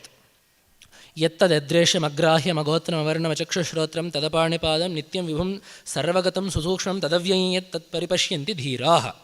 This is the Veda mantra there. It is adreshya. Adreshya means adrishya. Agrahya. There is no other sense will also take it. Agotram. Avarnam. It does not have any color. Apanipadam. There are no limbs that it has. So basically, if there is a rupa that has hands and feet, that is not what is being talked about this Veda mantra. The tattva that does not have a form in this Veda mantra can take upon any number of hands and any number of feet that you want later. But if there is a form that you say has hands and feet, clearly it cannot be the object of this Veda mantra, which is clearly saying tadapani padam. If you are saying Paramatma in its highest form has 4 hands and 2 feet or 10 hands and 2 feet, then that Paramatma cannot be the object of this Veda mantra. Because Veda mantra has clearly said apani padam. Right? Apani, there is one more mantra. Apani padam javano grihita. That also comes. Apanipado Javano Grahita. He does not have hands or feet, but he is the fastest and he takes everything. Right? To take anything, you need a hand. To go somewhere, you need feet. He does not have hands or feet, but he goes everywhere and takes everything. Such nice Veda mantras are there. But in this Veda mantra, in this mantra in Mandokya, Adreshya, Magrahya, Magotram, Avarnam, Achakshushra, all of these names come. So the question becomes, who is this talking about? Then later, Dharmoktehe, because this Padartha that does not have any of these qualities takes upon some dharmas. Those dharmas are talked about later, because two mantras later, Yas Sarvajñas Sarvavit, Yasya Jnanamayantapaha, Nama Rupam Annanja Jayate. Asma Brahmana, Nama Rupam Annanja Jayate. So the Paramatma who is Sarvajña and Sarvavit. Jnanati means to know, Veti means to know. Then why is Paramatma called Sarvajña and Sarvavit? Why are two names given? He knows everything and he knows everything. Why did Veda say this? So the meaning is given, but Guru Garu has very nicely explained this in one Anugrah Bhashana through a funny story. One king once declared, anyone who is who knows the Chatur Vedas, I will give a Sambhavana to him. Immediately one person in the Sabha came, who is always saying there, Sir, give me the Bahumati. Do you know the four? I know, there are 4 Vedas, give me the Bahumati. He said, that is not what I mean. Someone who knows every letter, every Parna, every Anuvaka, every Panchashat of the Veda is what I meant. So it is one thing to know that there are 4 Vedas. It is one thing to know the specifics of the Vedas. So Sarvajña means one who knows the Sthula Rupa of everything, one who knows the generic nature of everything. There is also someone who needs to know the Sukshmas, the specifics of everything. Right? So someone will know that there are this house has been built using 2,500 bricks. How big is the house? I didn't measure that yet. So he knows the Sukshma. He does not know the bigger picture. But Paramatma, because he is the cause of all of that, will know both the Sukshma and the large thing. So basically omniscience points to Paramatma's nature as someone who is capable of creating such a complex Jagat. So and then also Tasmad Etasmad Brahmana Nama Rupamanancha Jayate. From this Paramatma, the Nama, Rupa, all of this comes forth. So because the dharmas of Paramatma, so the Paramatma wherein you are saying this is not there, this is not there, this is not there, is Brahman. How do you know that it is Brahman? Because later on it is the dharmas, that is the qualities that is spoken of later on, are qualities that this Nirguna Paramatma has taken upon later. So Adrishyatva Adi Gunakaha. The person who has been talked about as Adrishya, etc., is the Paramatma. Why? Dharmoktehe. Because his qualified form later on has been talked about. So that is seen in the name Adrishya. Then some names are very quick. Bhuma Rupa. She is of the form of Bhuma. This word Bhuma is not a word that we see very often in Samskrita Sahitya. It is a very Upanishadic word in nature, because Yadvai Bhuma Tat Sukham. Nalpe Sukham Asti. This is one. That which is the big, Bhuma means big. So that which is the biggest is Sukha. There is no Sukha in small things. That is what the Upanishad is telling us. So Bhuma Rupa, we get that. Then Maya Madhumati Mahi. This Madhumati, she has honey. Honeybee also has honey. There is no great description in telling that. This Madhumati refers to Madhu Vidya. There is one Upanishad, there is one Upasana told in the Upanishads of Paramatma as Madhu. Asavadityo Madhu. You meditate upon some things as Madhu. Why Madhu? Madhu is sweet, it causes Ananda. So that nature of Ananda is being told to meditate upon. Whatever causes Ananda, whatever is experienced as Ananda is Madhu. Meditate upon that honey. That is there. And then Asavadityo Deva Madhu, that is also there. Meditate upon Aditya as the Madhu of the Devatas. So all these forms of Upasana of Paramatma as Madhu is there in the Upanishad. So Madhumati. So she is called Madhumati.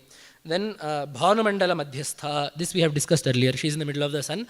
That Antar Aditya Vidya. That is there. Antara Upapattehe, Antas Tadharmopadeshat, that is one Brahmasutra that is there. Antaha, inside the Surya Mandala, it is Paramatma only, Tadharmopadeshat, because the qualities of Paramatma have been talked about later on. So, Yaha Yeshwantaraditya Purusha, Hiranyashmashruho, Hiranyakesha, Apranakhat Sarveva Suvarnaha. So, you are told to meditate upon some entity that is there within the orb of the sun as gold from Apranakhat until the tips of his nails, he is gold, Hiranyashmashruho. He is even his facial hair, his mustache and his beard are also gold. So that Paramatma who is meditated upon within the orb of the sun is Bhanumandala Madhyastha. So this is there. In this way, Dahara Akasha Rupini, that is also a Brahmasutra. Dahara Uttarebhya, that is one Brahmasutra. So many names are there that talk about Upanishadic statements that are direct callings to names of Lalitā Sahasranama. So, last 10 minutes we will quickly run through the fact that these Upanishads aside, Advaita is also shown clearly in this thing. So, obviously we have discussed that at the end of the day, all these Upanishads, Veda, Shastras, Puranas, everything is telling us Advaita at the end of the day. Right? That is what Advaita Dikshita says. Yadyap yadvaita eva shrutishikharagiram agamanancha nishtha sakam sarvev puranehi smritinikara mahabharatadi prabandhehi tatreva brahmasutranyapich vimrshatam bhanti vishrantimanti pratnair acharya ratnairapi cha jagrihe shankaracharya tathaiva. So Advaita eva, Advaita alone is the shrutishikharagiram agamanancha nishtha. The Upanishads, the Agamas, Sakam Sarvev Puranehi, all Puranas, because Advaita is not forced into a hole of saying that only some Puranas are correct and everything else is tamasic. Advaita happily interprets all the Puranas that Vyasa Maharshi told as Vyasa Maharshi intended. So Sakam, that is Appai Dikshita wrote Sarvev Puranehi, not 2 or 3, but Sarvev Puranehi. Smritinikara, all the Dharma Shastras that are there, Mahabharatadi Prabandhehi, including the Mahabharata, Ramayana and other Kavyas that you can take also. Tatreva Brahmasutranyapich vimrshatam bhanti vishranti manti. Even the Brahmasutras find their final resting place within that Advaita Tattva alone. At the end of the day, they tell Advaita alone. But then we ask, so if Advaita is the Tattva, then why are we taking so much effort to worship the Saguna Paramatma? Same example, Appai Dikshita then gives later. Tathapyanugrahadeva tarunendu shikhamanehe Advaita vasana pumsa mavir bhavati nanyatha. So, because Appaya Dikshitendra liked Shiva, he said only through the anugraha of Shiva we will get the Advaita Vasana. The desire to know Advaita, or the desire to do some Tattva Vichara, or the fortune to not be born into a cult whose minds are so closed off to these kinds of Tattvas. That fortune will only come through Paramatma's Prasada. And so it is only through, because here Appaya Dikshitendra likes Shiva, he said Tarunendu Shikhamanehe. Madhusudana Saraswati has said Krishna. He is also a Pakka Advaiti. So, Appai Dikshitendra says, Namesti Bhedaha, Vastam Pishangam Vasanandishova. That nice shloka is there. Let him wear Dik as the Ambara or Pita Vastra as the Ambara. Let him go with Garutman or Kakudman. That is to say, let him go with Garuda or Nandi.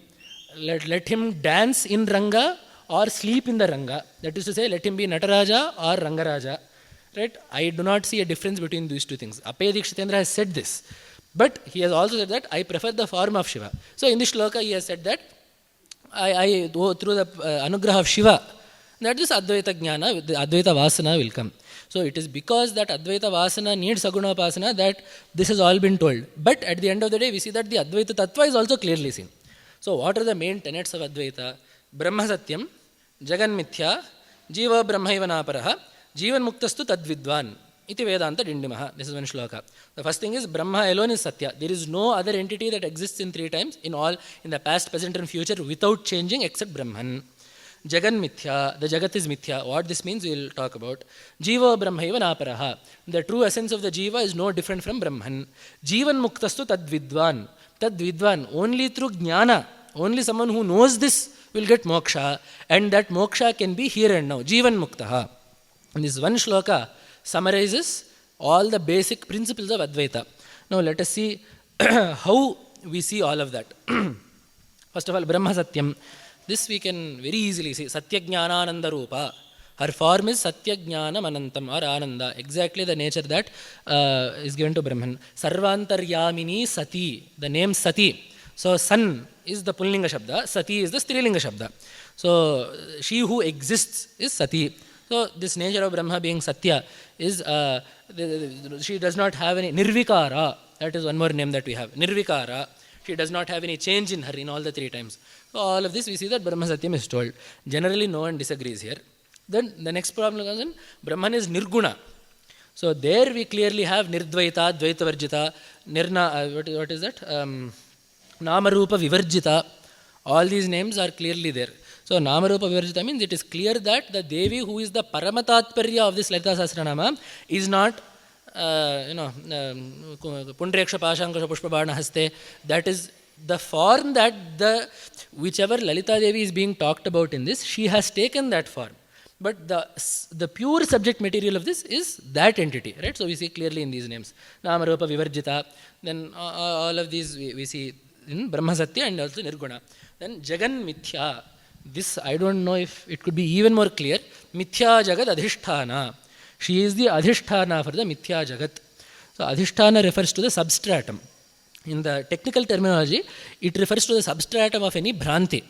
So for any misperception to take place, there has to be some entity that is the locus of that misperception.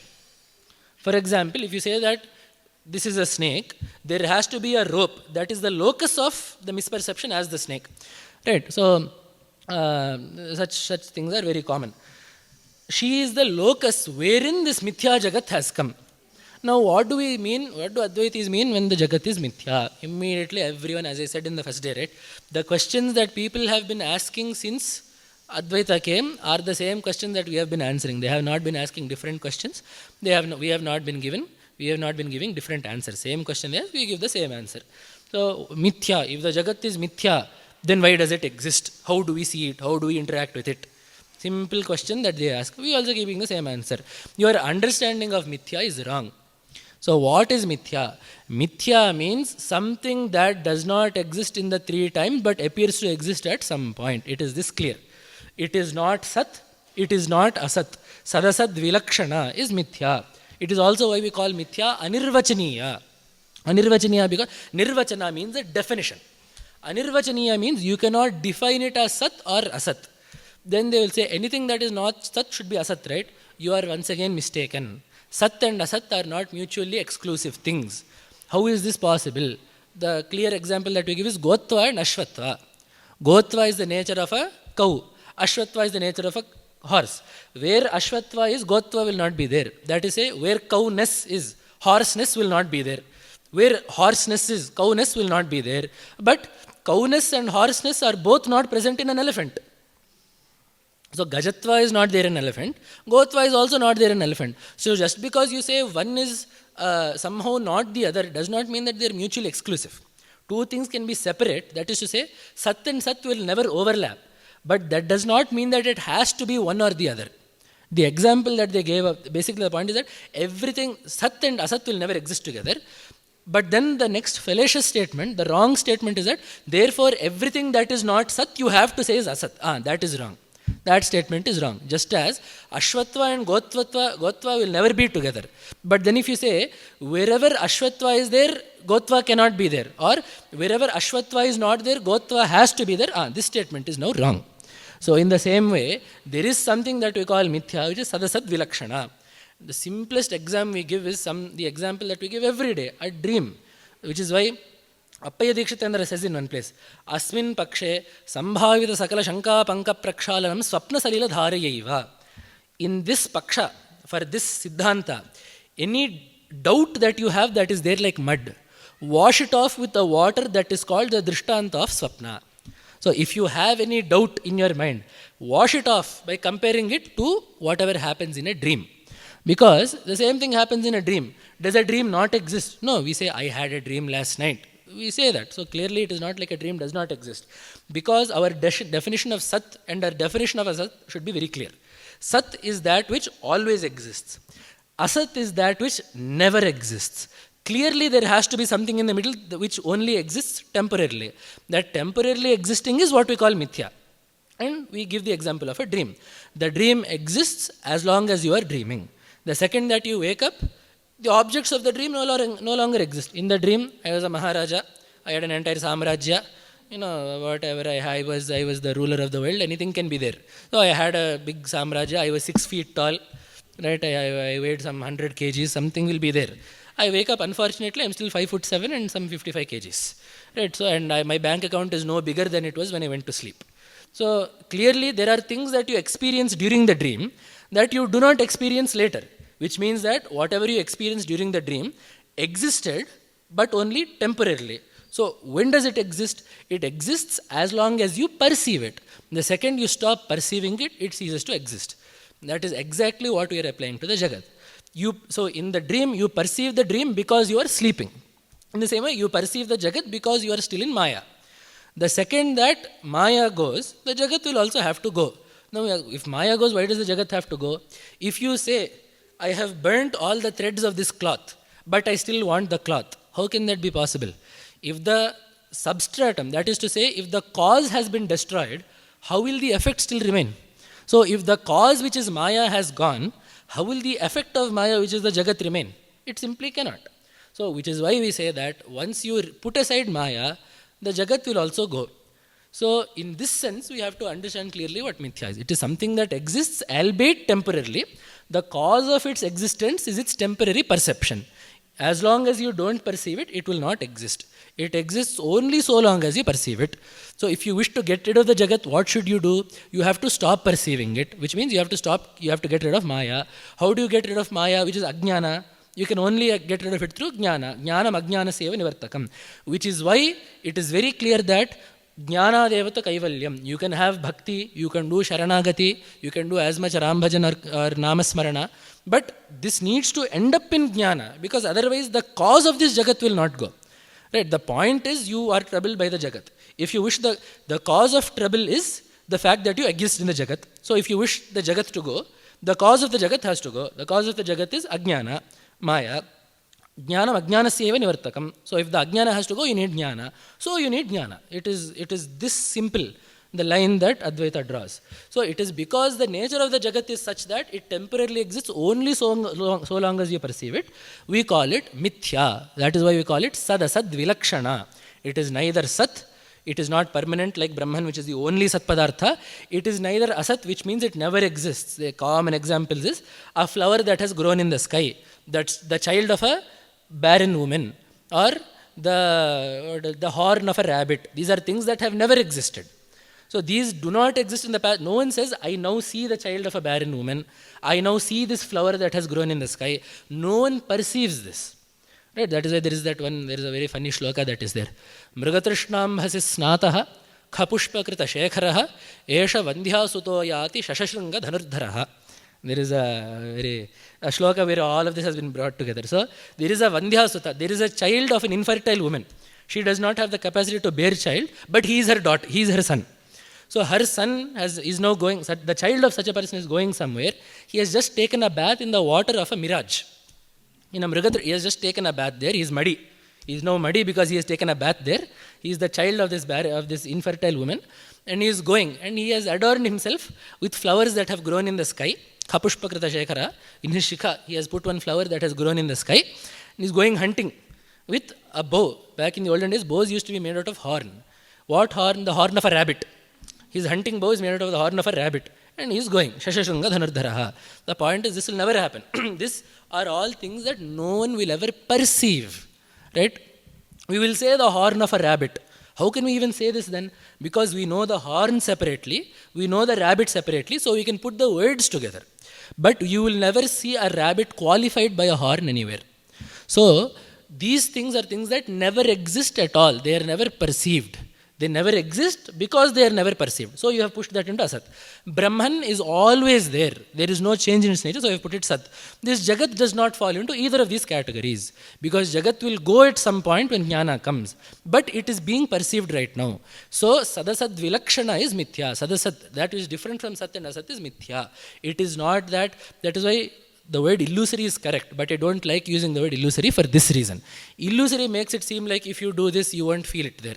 Right? The magician will show you one lion, but if you do like this and try to touch it, that lion will not be there. We kind of think of that. Illusory does not mean that you cannot perceive it. Actually, the opposite is true. We call the Jagat Mithya because we perceive it. It is because we are perceiving the Jagat that we are calling it Mithya. So we are nowhere denying the existence of the Jagat. We are denying the nature of its existence. We say that it does not exist absolutely. So she is the Adhisthana. So such an apparent existence needs something to be imposed on. Devi is a substratum that this Mithya Jagat is imposed on.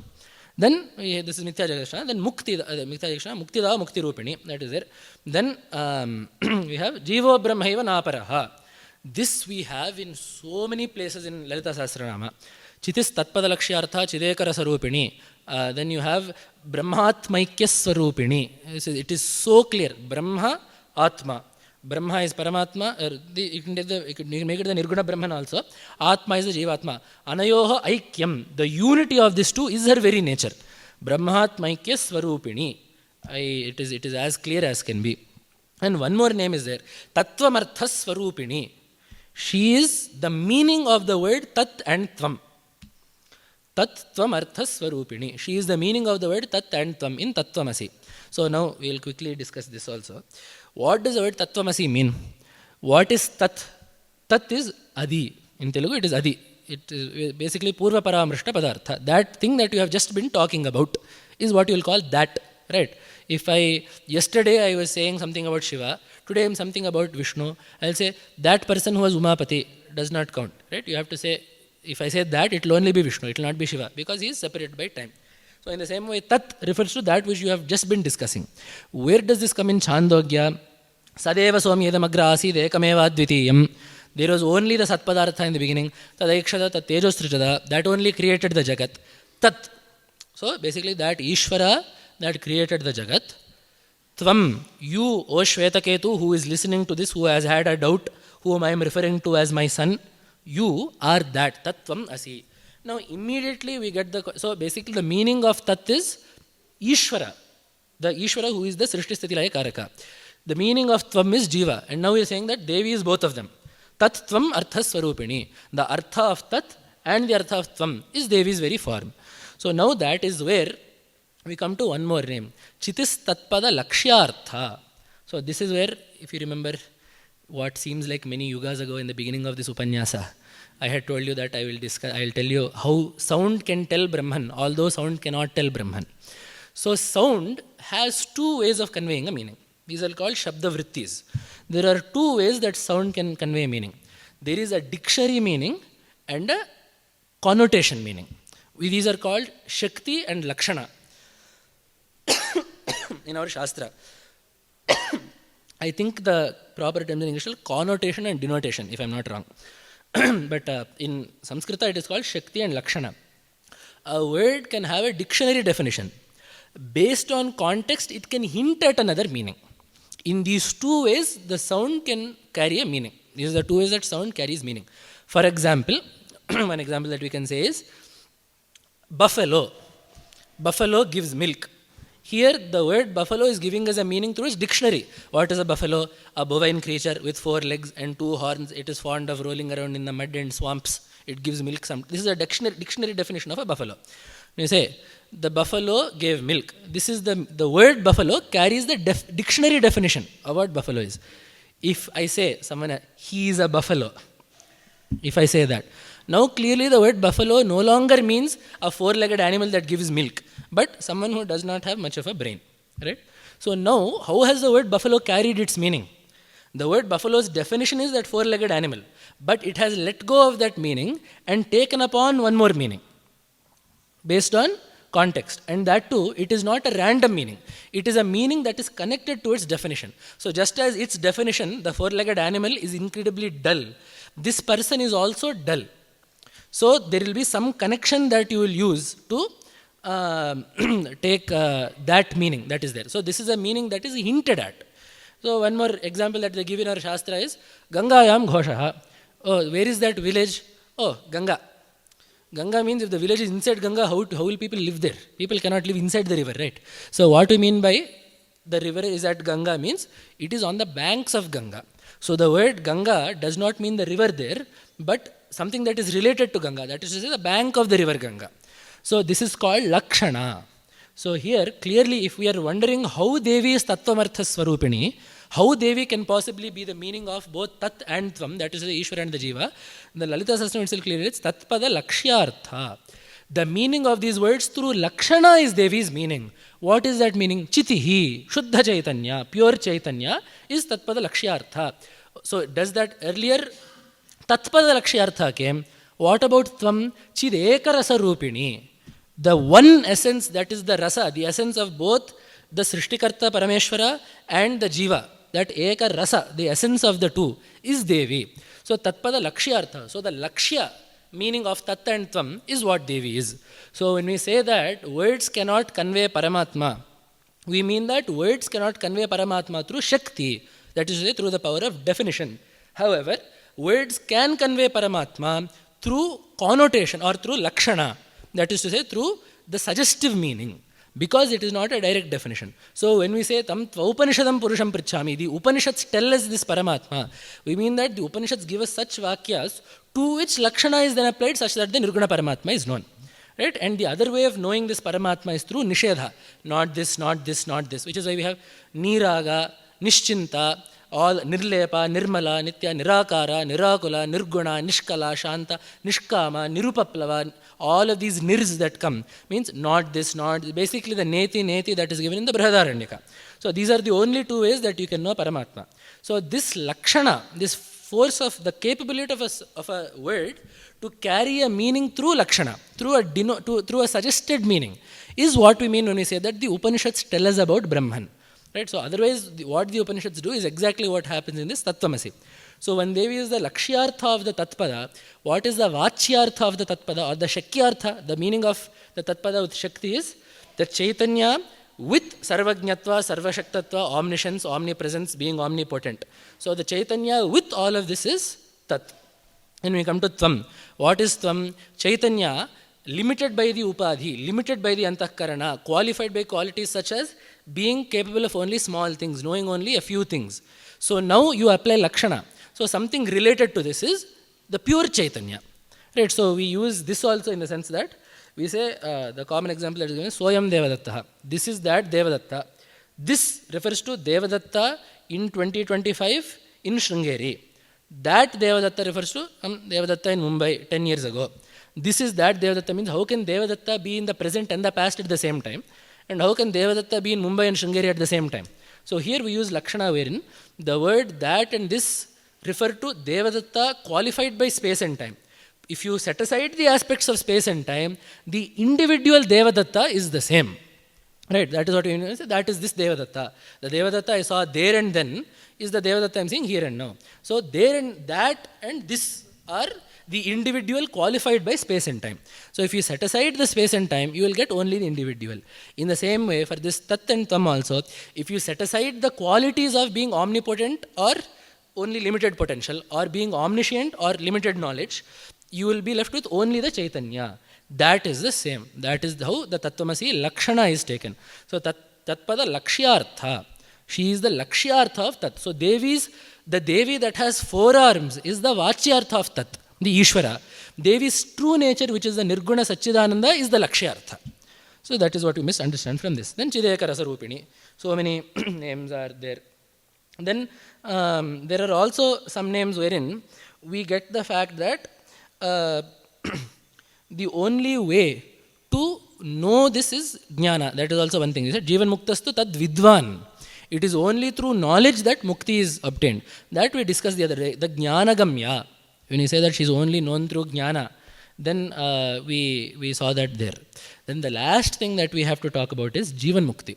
Because it is only the Advaitin that says Jivan mukti. Because the Upanishad also says, Atra brahma samashnute. The Jnani experiences, or the Mukta experiences Brahman here and now, Atra, right here. And even the other, Ihacheda Vedi Tatha Satyam Asti, Nachediha Vedin Mahati Vinashtihi. If you realize that Brahman here and now, you will get the greatest benefit that you can possibly get, moksha. If you don't know that Brahman here and now, you will be missing out on a lot, Mahati Vinashtihi. So, the Upanishads are also very clear that Jivan Mukti is here and now. You do not have to see in all the other streams of thought that whether it be Shaivas or Vaishnavas, the prerequisite to moksha is dying. You have to die for moksha.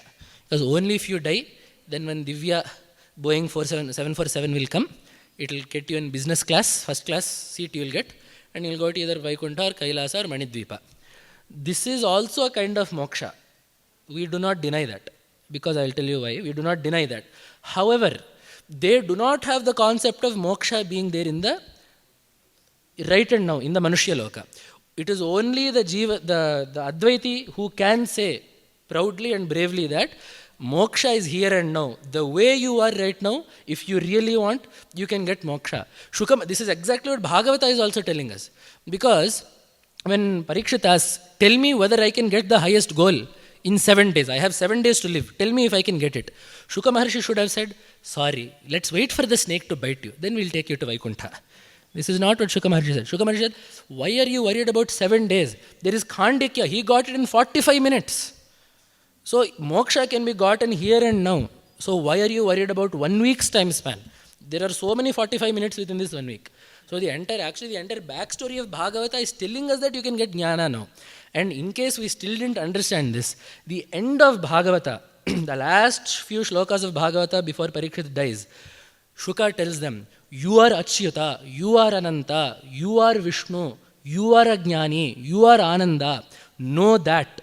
Takshaka cannot kill you. And then it is written clearly there. Then Parikshit experienced himself. Yes, I am Achyuta. Yes, I am Ananda. I am that Brahma Padartha. Takshaka cannot kill me. Then Takshaka comes and kills only the body.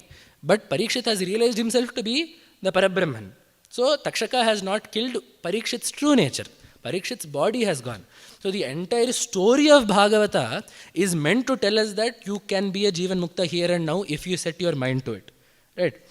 That Bhagavata story has that much weight to it.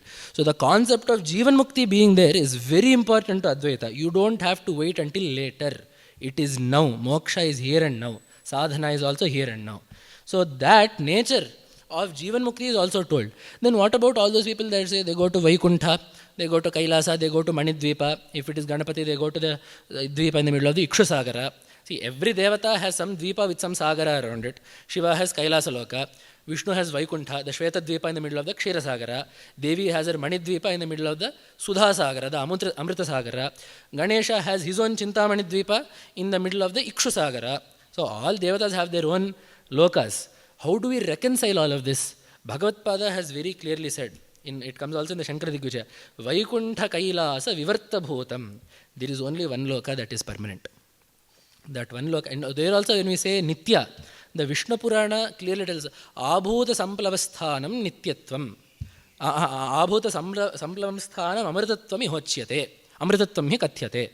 So when we say that some lokas are Nitya or some lokas are eternal, what means Abhuta Samplavam Sthanam Amritatvam hi Bhashyate. The Vishnu Purana tells us that staying until the Pralaya is also called Amrita and Nitya. That is because it is staying for so long. If you stay from Srishti until Pralaya, in some places in the Puranas and places, that also will be called permanent. That is not the same permanence as Parabrahma permanence. But that is also called permanence. So the Vaishnavas say that Vaikuntha is the Paramaloka, there is no Punaravritti from there is no coming back, it is permanent. Shaivas say that Kailasa is that Loka, it is permanent, you will not go there. Of course, Devi Upasakal say Chintamani Dvipa, Ganesha Upasakal say Der Dvipa. How many islands are there? Like we have Andaman and Nicobar also, there are some islands there also, like Indonesia or something. That is not the case. The Shastra is, the simplest way to tell this is, just as we have said that it is one Paramatma that takes so many forms, for the bhaktas of that Paramatma, that Loka will take that form. If a Vishnu Bhakta goes to that Loka, he will see Paramatma as Vishnu and see that Loka as Vaikuntha. If a Shiva Bhakta goes to that Loka, he will see Paramatma as Shiva and see that Loka as Kailasa. If a Devi Bhakta goes there, he will see that Loka as Manidvipa and he will see that Paramatma is Devi. And as usual, when you say that it is Vaikuntha, you will say that Kailasa is below it. If you say that it is Kailasa, you will say Vaikuntha is below it. If you say it's Manidvipa, everything is below that. So this is a common equation everywhere. But the simplest explanation and the correct explanation that has been told also in the Shastras is that it is one Loka and one Paramatma and it appears in so many forms. And actually what the Upanishad says is, these people go to what is called Hiranyagarbha Loka. So the Satya Loka, that is the highest Loka. The people who do Nishkama Karma, Upasana for the sake of Jnana, have gotten to a particular point, will go to that Hiranyagarbha Loka. They will stay there until Pralaya. At the time of Pralaya, that Hiranyagarbha, who is already a Jnani, will do Upadesha to them. Then they will get Jnana and they will all get Moksha together. Brahmana sahate sarve samprapte pratisanchare parasyante kritatmanah pravishanti parampadam. Parasyante. So Brahma's life is divided into two parardhas. His lifespan is called para. There are two halves of it, which is parardha. Right, so parardha dvaya jivino brahmanaha. We say Brahma lives for two parardhas. So at the end of the para, that is to say at the end of that lifespan, Brahmana saha along with Brahma, te sarve, all the people who have gone to that Brahmaloka, samprapte pratisanchare, when the pralaya comes, kritatmanaha, having realized the Atma Tattva, pravishanti parampadam. Then they get the kaivalya, which is the unity with Paramatma, or that jnana of unity with Paramatma. So what we mean when we say that even if you go to Kailasa or Vaikuntha or this Manidvipa, you will stay there, means you will stay there. You will certainly have the bliss of serving Paramatma from such a close range. But your moksha will come when Paramatma does Tattvopadesha to you there. Then you will get moksha. Now, the danger in this is not a danger. It is obviously, it is not like we are going to get free passes to Vaikuntha or Kailasa. That also will take so much tapas, so much shraddha, so much upasana. It is by no means a very low goal. If going to Vaikuntha and Kailasa is a dream for us, it is a very, it is certainly a very high goal. However, the only thing is, we don't know if we are going to go there or not. The person who is in charge of us going there or not is not going to tell us whether we are going there or not. What we do know is he has told us to be here. He has told us that we are going to have this body. We know that we have this body. If we are sitting here in Sringeri discussing such things, he has also put the jnana in our fingertips. So it would be silly if we said that, let's wait to see if I get a better chance later on, and getting that chance is also not in my control. So that is why Advaita stresses that karma and upasana, yes, use it for jnana now. That is why that is the stress of Advaita. Because when you can get Jivan Mukti, why wait to go to another loka and get Upadesha there? Get it now while you are guaranteed of having the body. Right? That is why it is Grihita iva keshesha mrityuna dharmama. The death is holding you by the hair. Act as though death is actually holding you by the hair. Because you don't know when this is going to go. To do any punya or to get jnana or to do vichara, you need this body. You have this body now, so use it. Don't let this chance go. Don't wait for moksha somewhere else. That is the point. But do punya, do upasana such that even if you don't get moksha now, at least you will go there and get moksha. So both are goals only. Just the hierarchy of the goals are changing. So this concept of Jivan Mukti is very important. So obviously the concept of Jnani and all we have talked about, but there is actually one beautiful name that speaks about Devi's nature as the Atma within everyone. Abala Gopa Vidita Sarvanullanghya Shasana. These two names are so beautiful, and with this we will take leave. Abala Gopa Vidita. So Abala Gopa means Bhaskara Raya is so nice in pulling some meanings out. So Bhaskara Raya in some places he will take a word, give it the normal meaning, and then to demonstrate some topic he will pull one meaning out of it. For example, one meaning is Pashupasha Vimochani. Simple meaning, she removes the bondage of Pashus who are Jivas. He will pull one meaning out is Pashun Pati iti Pashupaha. He who protects and rules over the Pashus is Pashupa. That is to say Pashupati Shiva. Those who have an Asha, a desire to attain Shiva, are Pashupasha. Pashupe Asha Yesham te Pashupashaha. Those who have Asha, a desire to attain Pashupa. People who have Shiva Bhakti, she will release them, it seems. Because it is the Bhakti to that, we discussed Bhakti, right? It is the Bhakti towards that Paramatma that will enable us to get Jnana. And of course, Devi is also such a Pativrata that she is very happy if someone has Bhakti towards her husband. So all of that is there. So this meaning does not have to be told, and it is a very labored derivation of the meaning. But it is just nice in the sense that it is giving a good meaning. So in the way this Abala Gopa should mean even up to a Bala Gopa. It should mean this. Even so, from some big person, even up to a cowherd child. So why cowherd child? We should not look at castes right now. The point is that a cowherd's job is to only protect cows. There is no Shastradhyayana associated with rearing cows. So it is assumed that someone who is only a cowherd will not know Shastras. And then even there, a child who is newly born also has not interacted with the world, so they don't know anything. So the word Bala Gopa is used to mean even a child cowherd, means someone who has not studied the Shastras. So even from a Jnani up to such a Bala Gopa, all of them know Devi, it seems. They all know. They may never have heard the word Lalitā.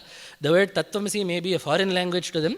And the concept of Kanchipura or any of these Devi Kshatras may be something that they have never heard of, but they all know Devi, it seems. So, this is one meaning, Abala, up to a Bala Gopa. But they have not told us where it starts. Right? When you say Apada Mastaka, It tells in this word, the beginning and ending, from the pada to the mastaka. You can also say achuda or amastaka, you can also say up to the head. Then we have to understand that starting from the foot. But you can also say apada mastaka, from the foot to the head. In the same way, Bhaskara has given it to abala gopa means up to a child. Forget about the gopa then, we'll just take the child. Up to the child, you can take it. So from some great educated fellow up to the child, they all know Devi. He has given one warning. A bala until gopa. Gopaha is Goptri Govinda Rupini until Mahavishnu. From a child, Bala, until Gopa, until Mahavishnu, everyone knows her. So this meaning also he has given very, very nicely. So, and then he has given one more. Bala Gopa. See, you can set limits on both sides. So if you say, Bala Gopa, until even a child cowherd knows her, you can set this limit. Bala Gopa, you can set the limit from a child to a Gopa. He has done Bala Gopa, Bala Krishna, Krishna Paramatma. Up until Krishna Paramatma, everyone knows her. That meaning he has also given. He has basically given Bala Gopa, Bala Gopa, Bala Gopa. He has given all three. He has given all three meanings. The point though is that from the Devatas until the most uneducated and ignorant of humans, they all know Devi. How is this possible? Because they all know Aham. Because they are all aware of themselves. That is not different from Devi. They may not know it to be Devi, but they all know Devi. Right? That is why that Abala Gopavita means even someone who is not educated, he will say Aham. Bhagavad Pada says in the Sutra, Nakashchan Nahamasmi iti pratyeti. There is no one, even the most lunatic of fellows who has been born until now, will never say, I do not exist. Paroksha is not directly perceived through something else. That is through Anumana or Upamana or Shabda, you know something, that is Paroksha. Through your Indriyas, you see something, that is Pratyaksha. Because Akshnaf Prati, it is in front of your Indriyas. So it is called Pratyaksha. However, we don't use any of this for Paramatma. We say Paramatma is Aparoksha. He is not known through something else. Or he is not known through something else. The reason why we say this is because, obviously, first of all, we said Paramatma is not knowable through any other Pramanas. He is also not knowable through Pratyaksha. So, he is knowable through something that does not need the Indriyas or any other thing. So, we say he is not Paroksha, but he is directly perceived. That is why we say Bhagavan became Pratyaksha when Bhagavan takes upon a form in front of us. Right? If we look at the terminology that we use, we say Bhagavan became Pratyaksha, or one more word we use Avirbhava, and then when he goes away we say Tirohita, he attained Tirodhana, Tirodadhe. If we look at what these words mean, we will understand who is actually coming and going. Avirbhava means to become, to manifest, that is what it means. Right? Or Pratyaksha means to come in front of the eye. Tirodhana means to cover it back up. Tirodhana means to cover. For example, if I cover the book like this, I will say Pustakam Tirohitam. The book is covered. So Tirodhana means to cover. So there was some entity that was actually always there. To become visible to you, it showed itself to your senses. It took upon a form that your eyes can see. That is Pratyaksha. As soon as its job of gracing you is done, whatever veil was shielding it from being seen, it covered that back up. Tirohita. It is this simple. Right? So this aham nature, this concept of I, is never Tirohita. It is not even Pratyaksha because you are not experiencing that I-ness through your eye or your ear or your nose or your skin or something. You are experiencing that I due to itself. There is no means of knowledge. That is what we call self-evident. Sataf pramana. It is self-evident. So that, and also the nature of I am. You are both conscious of you and the fact that you exist. So that is why the Brahman is called Sat. So now rather than saying there is one aspect called existence and one you who is existing, all we are saying is existence is you. That is why Sat is Brahman.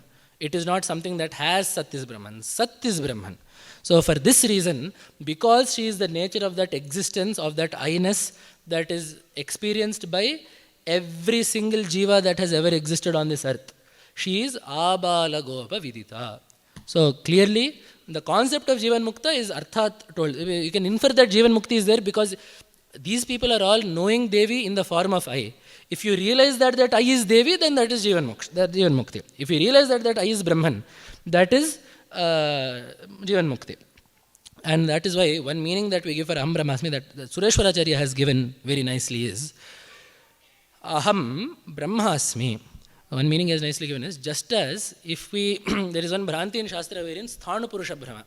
You see one tree, from far away the tree will have two branches, you will think it is a human with hands. So you will say that tree is there, you go closer and you say, oh, someone is there, you go closer and say, oh, that person was actually a tree. In the same way, Sthanuhu, Purushaha, Sthanuhu. In the same way, Aham Brahma. That thing that I thought was Aham until now is actually Brahma. This is called Badhayam Samanathikaranyam in Shastra. Samanathikaranyam means two words are used. The red lotus means the word red and the word lotus are applying to the same entity. Right? Some white cloth. The word white and the word cloth are talking about the same thing. This is one form of Samanathikaranya wherein words refer to something together. There is one thing called Badhayam Samanathikaranya where two things will be there. One will be Badhita. So Badhita is what happens when you realize that something is mithya. Right? When you realize that there is no snake, it is actually a rope. Whatever happens to the snake is called Badha. So this is, in English it is called sublation. Right? The snake becomes sublated into the rope. That is what we call. Because then where did the snake go? We have to say it went back into the rope. So in that is called Badha, wherein you realize the true nature of something. So this prayoga is also there, Badhayam Samanathikaranyam, wherein you say, Aham Brahma. The Aham that I thought was the body and the mind and all of this until now is not that, it is actually Brahman. The I that I have been feeling, because I is there. I is separate from the body and the mind. So until now I am saying I am going when the body is actually going. I am thinking when the mind is actually thinking. I am seeing when the eye is actually seeing. I am feeling when the heart is actually feeling. So until now what I have been calling I is not actually I, but it is actually Brahman. Aham Brahmasmi. That is one more meaning that has been. The Lakshana meaning is anyhow there. Aham is the Jiva, Brahma is Paramatma. The whole Lakshana thing is anyhow there. But Sureshwaracharya has given this also. So this is possible because of this Abala Gopa Vidita. It is because that Aham is directly perceived by all beings that the Aham Brahmasmi feeling or the realization of Aham Brahmasmi can then later be obtained by every single being. So that is Abrahma Ketajani. Then very to see, you have to show some connection to this name and the next. So Bhaskara very nicely says, if everyone knows her, right? If she is so commonplace that she is available to everyone, won't people start looking down on her? And then he quotes one shloka, Ati Parichayad Avagnya Santata Gamanad Anadaro Bhavati Malaye Bhilla Purandhri Chandanataru Kashtham Indhanam Kurute. Ati Parichayad Avagnya. Over the English, it is all there. Over familiarity breeds contempt. That is there. So if you keep going to someone's house, the first day they will say, oh, please come. Second day they will say, you go sit there. Third day, why have you come, will happen. If that is the case. So ati parichayad avagnya santata gamanad anadaro bhavati. If we come, the first day they will cook for us. Second day they say, you also eat in this plate, you eat next to me. Third day, you only wash your plate. Third day, you only come cook, will happen. So santata gamanad anadaro bhavati. How do we know this? Malaye Bhillapurandhri Chandana Tarukashtham Indhanam Kurute. In the Malaya Parvatas, there are many Chandana Vrikshas. So many sandalwood trees are there. They have become so common that the Chandana Vrikshas that people are trying to smuggle from one place to another, one forester there is cutting them down to put firewood into his, to cook. He is using these Chandana Vrikshas as firewood to cook. The same wood that we are paying so much, you can go outside in the shop and ask how much one small piece of chandana is right now. You will see how costly it is. But these same people are burning that off as fuel. Where we all put cow dung, they are burning sandalwood. What is the cause of this? Because sandalwood has become so commonplace in those forests. So the point is that something becoming commonplace reduces its value in the eyes of everyone. So if Devi is indeed Abala Gopavidita, if she is so readily available for everyone all the time, then do people start looking down on her? Not at all. Sarvanullangya Shasana. No one dares transgress her order. She is sitting on that throne as the Pancha Brahmasana Sena. If she does not sit, it is Pancha Pretasana Sena. That Brahma, Vishnu, Shiva, Sadashiva, Ishana, they are all not pretas. They are alive as long as she sits there. The second she goes, they have to sit like this. They can't do anything. So her Agnya is such that no one will transgress it. If she said, this is Dharma and this is Adharma, that is it. Dharma and dharma will be carried out. We talked about that. Bhishasmadvata. If she has said the cosmos has to work in this way, Agni, Chandra, Surya, Vayu, Yama will all fulfill that as per her Agnya. There is no one that will dare cross her. Sarvanullanghya Shasana. Okay, so she rules. Then where does she rule from? Sri Chakra Rajanilaya. Her headquarters are the Sri Chakra. So then, is her domain only limited to the Sri Chakra? Srimat Tripura Sundari, the three Puras. Everything, the triads, the three lokas, the three devas, the three bodies, the three avasthas, the three gunas, all of this is her domain. She is the Ishwari, she is the empress of all of this. Srimat Tripura Sundari, then the rest of the names go. So in this way, that Abrahma Abala Gopa Vidita shows us that Devi is indeed the Ahankara that is there within us. She is the, that is why we talked about Saundaryalahari and Shivanandalahari, right? That is why Bhagavad Pada says, Purastad Astannaf Puramasitu Aho Purushika. She is the Aho Purushika of Shiva. Shiva, as we said, Shiva is used in many places to just mean Paramatma in this Tantra. She is the Aho Purushika. Aho Purushika means Ahankara. Devi is the Ahankara of Shiva. Means the Chaitanya's tendency to feel itself as I. That is Devi. That is the Aho Purushika. And that is what in Sri Vidya you would have heard the words Prakasha and Vimarsha. You have heard these terms. This is exactly what this is talked about. So Prakasha's color is white. Vimarsha's color is red. Prakasha is Shiva. Vimarsha is Shakti. Prakasha is the straight glow of Chaitanya. That is why it is white. It is unadulterated. It is Nirvikalpa. Then this got a desire to make itself the object of its knowledge. It decided to objectify itself as a knowledge. It then contemplated on itself. That is Vimarsha. Then that redness comes in, because then the desire to create all of this has come. So that redness, that raga has come. So Shiva, who is Prakasha, is shown as white. Devi, who is Vimarsha, is shown as red. Which is why we say, Vande Guru Patadvandam Avangmana Sagocharam Rakta Shukla Prabha Mishram. This is a very important part of Sri Vidya, wherein the Guru's padas are supposed to be meditated upon in the Sahasrara. One foot is white, one foot is red. One is Devi's, one is Shiva. The Guru is also Shiva Shakti Aikya Rupini in that sense. Because this sense of white and red are not different. That is the point. So that entity that was there as Prakasha then became Vimarsha. So there is a sense of I-ness that exists. That consciousness then makes itself the object of its cognition. That is when this entire Srishti happens. So that is shown to us in the form of Prakasha and Vimarsha. That is why, so the Prakasha is Shiva. That feeling that I am Shiva and I will now create, that feeling of I-ness is personified as Devi. So the feeling of I-ness as an object will become the Vimarsha, but that aside, there is one more feeling of I-ness. So this I-ness is experienced in two ways. There is the self-evident aspect of I-ness. This will become confusing after some point. So the self-evident aspect of I-ness is there, and then there is also us becoming voluntarily aware of that I-ness. Right? So even before I told you the fact that this is there, you all will be saying, I am here. You may not be consciously aware of it. See, here also there is a consciously aware and unconsciously aware. So unconsciously aware is the aham, that is abrahmaketa janani. The consciously aware is the vimarsha, the desire of Brahman to create.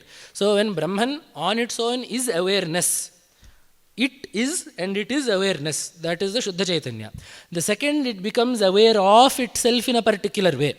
Then it becomes the Saguna Paramatma who then creates everything. So this nature, this dual nature of Brahman as Chaitanya and reflected Chaitanya. That is why I use the word reflection. Chaitanya and reflected Chaitanya are Chit and Chit Shakti. You see, right? Chit Shaktish Chaitana Rupa Jada Shaktir Jadatmika. So there is something that is Chaitana, and then there is also a Chit Shakti. Right? There is consciousness. There is also a Shakti of consciousness. So the consciousness is the Nirguna Paramatma. The Shakti of consciousness is its capacity to create all of this. So that comes only because that ahankara, that sense of I-ness is there. That is why Bhagavad Pada calls Devi as Puramasituhu Aho Purushika. She is the ahankara swarupa of Shiva in both senses. She is both the ahankara of Shiva as aham, as Paramatma. She is also the ahankara of Shiva when he seeks to create. So that is why she is Shiva Shakti Aikya Rupini. As I said, the purpose of Sri Vidya is Samayachara, wherein Shakti and Shiva are not separate. That non-different nature is brought out in this way. So in this way, Devi is that aham bhava, that aham that shines within each jiva, that Bhagavad-pada said is ahamityanta spurantam sada swatmanam prakate karoti bhajatam yo mudraya. That is the nature of Devi that has been brought out. So the point of today is that Lalitā Sahasranama is not just some stotra that some tantra told. It is verily the essence of the Upanishads. As I said, the subject matter is the same, the object to be known is also the same, which is why the terminology is also the same. Many of these words, as we saw, we will not understand unless we know the Upanishads. Many concepts we will not know unless we know the Upanishads. So therefore it follows that the Brahman that is taught through the Upanishads has so nicely presented itself to us as Devi so that we can know it through things like this. That Brahman has presented itself as Narayana, so we can know it through stotras like the Vishnu Sahasranama, which itself is of the same nature. If we go through the Shankara Bhashya also, I can do the same exercise with the Shankara Bhashya.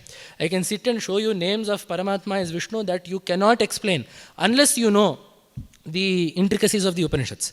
The same thing goes for the Shiva Sahasranama. There are some names there that are incredibly esoteric. You will not be able to explain those unless it is that, because the same Upanishad has been explained in these ways with the same terminology, and it is the same Upanishada Brahma, that Paramatma, that is the Brahman, the Parabrahman that is talked about in the Upanishads, that is being talked about in these under various names and forms. And we tell this in a very simple way. We all know the shloka. And Veda Vedye Pare Pumsi Jate Dasharathatmaje Veda Pracheda Sadashit Sakshad Ramayanatmana. This shloka is the essence of this. When the Veda Vedya Brahman came as Rama, the things that talk about the Brahman, that is to say the Vedas and the Upanishads, came as Ramayana. This is not only applicable to Rama, it is applicable to any form of Paramatma. Upanishads talk about Nirguna Brahman. If Nirguna Brahman becomes Saguna Brahman, Upanishad will come in a guise of talking about Saguna Paramatma. It is that simple.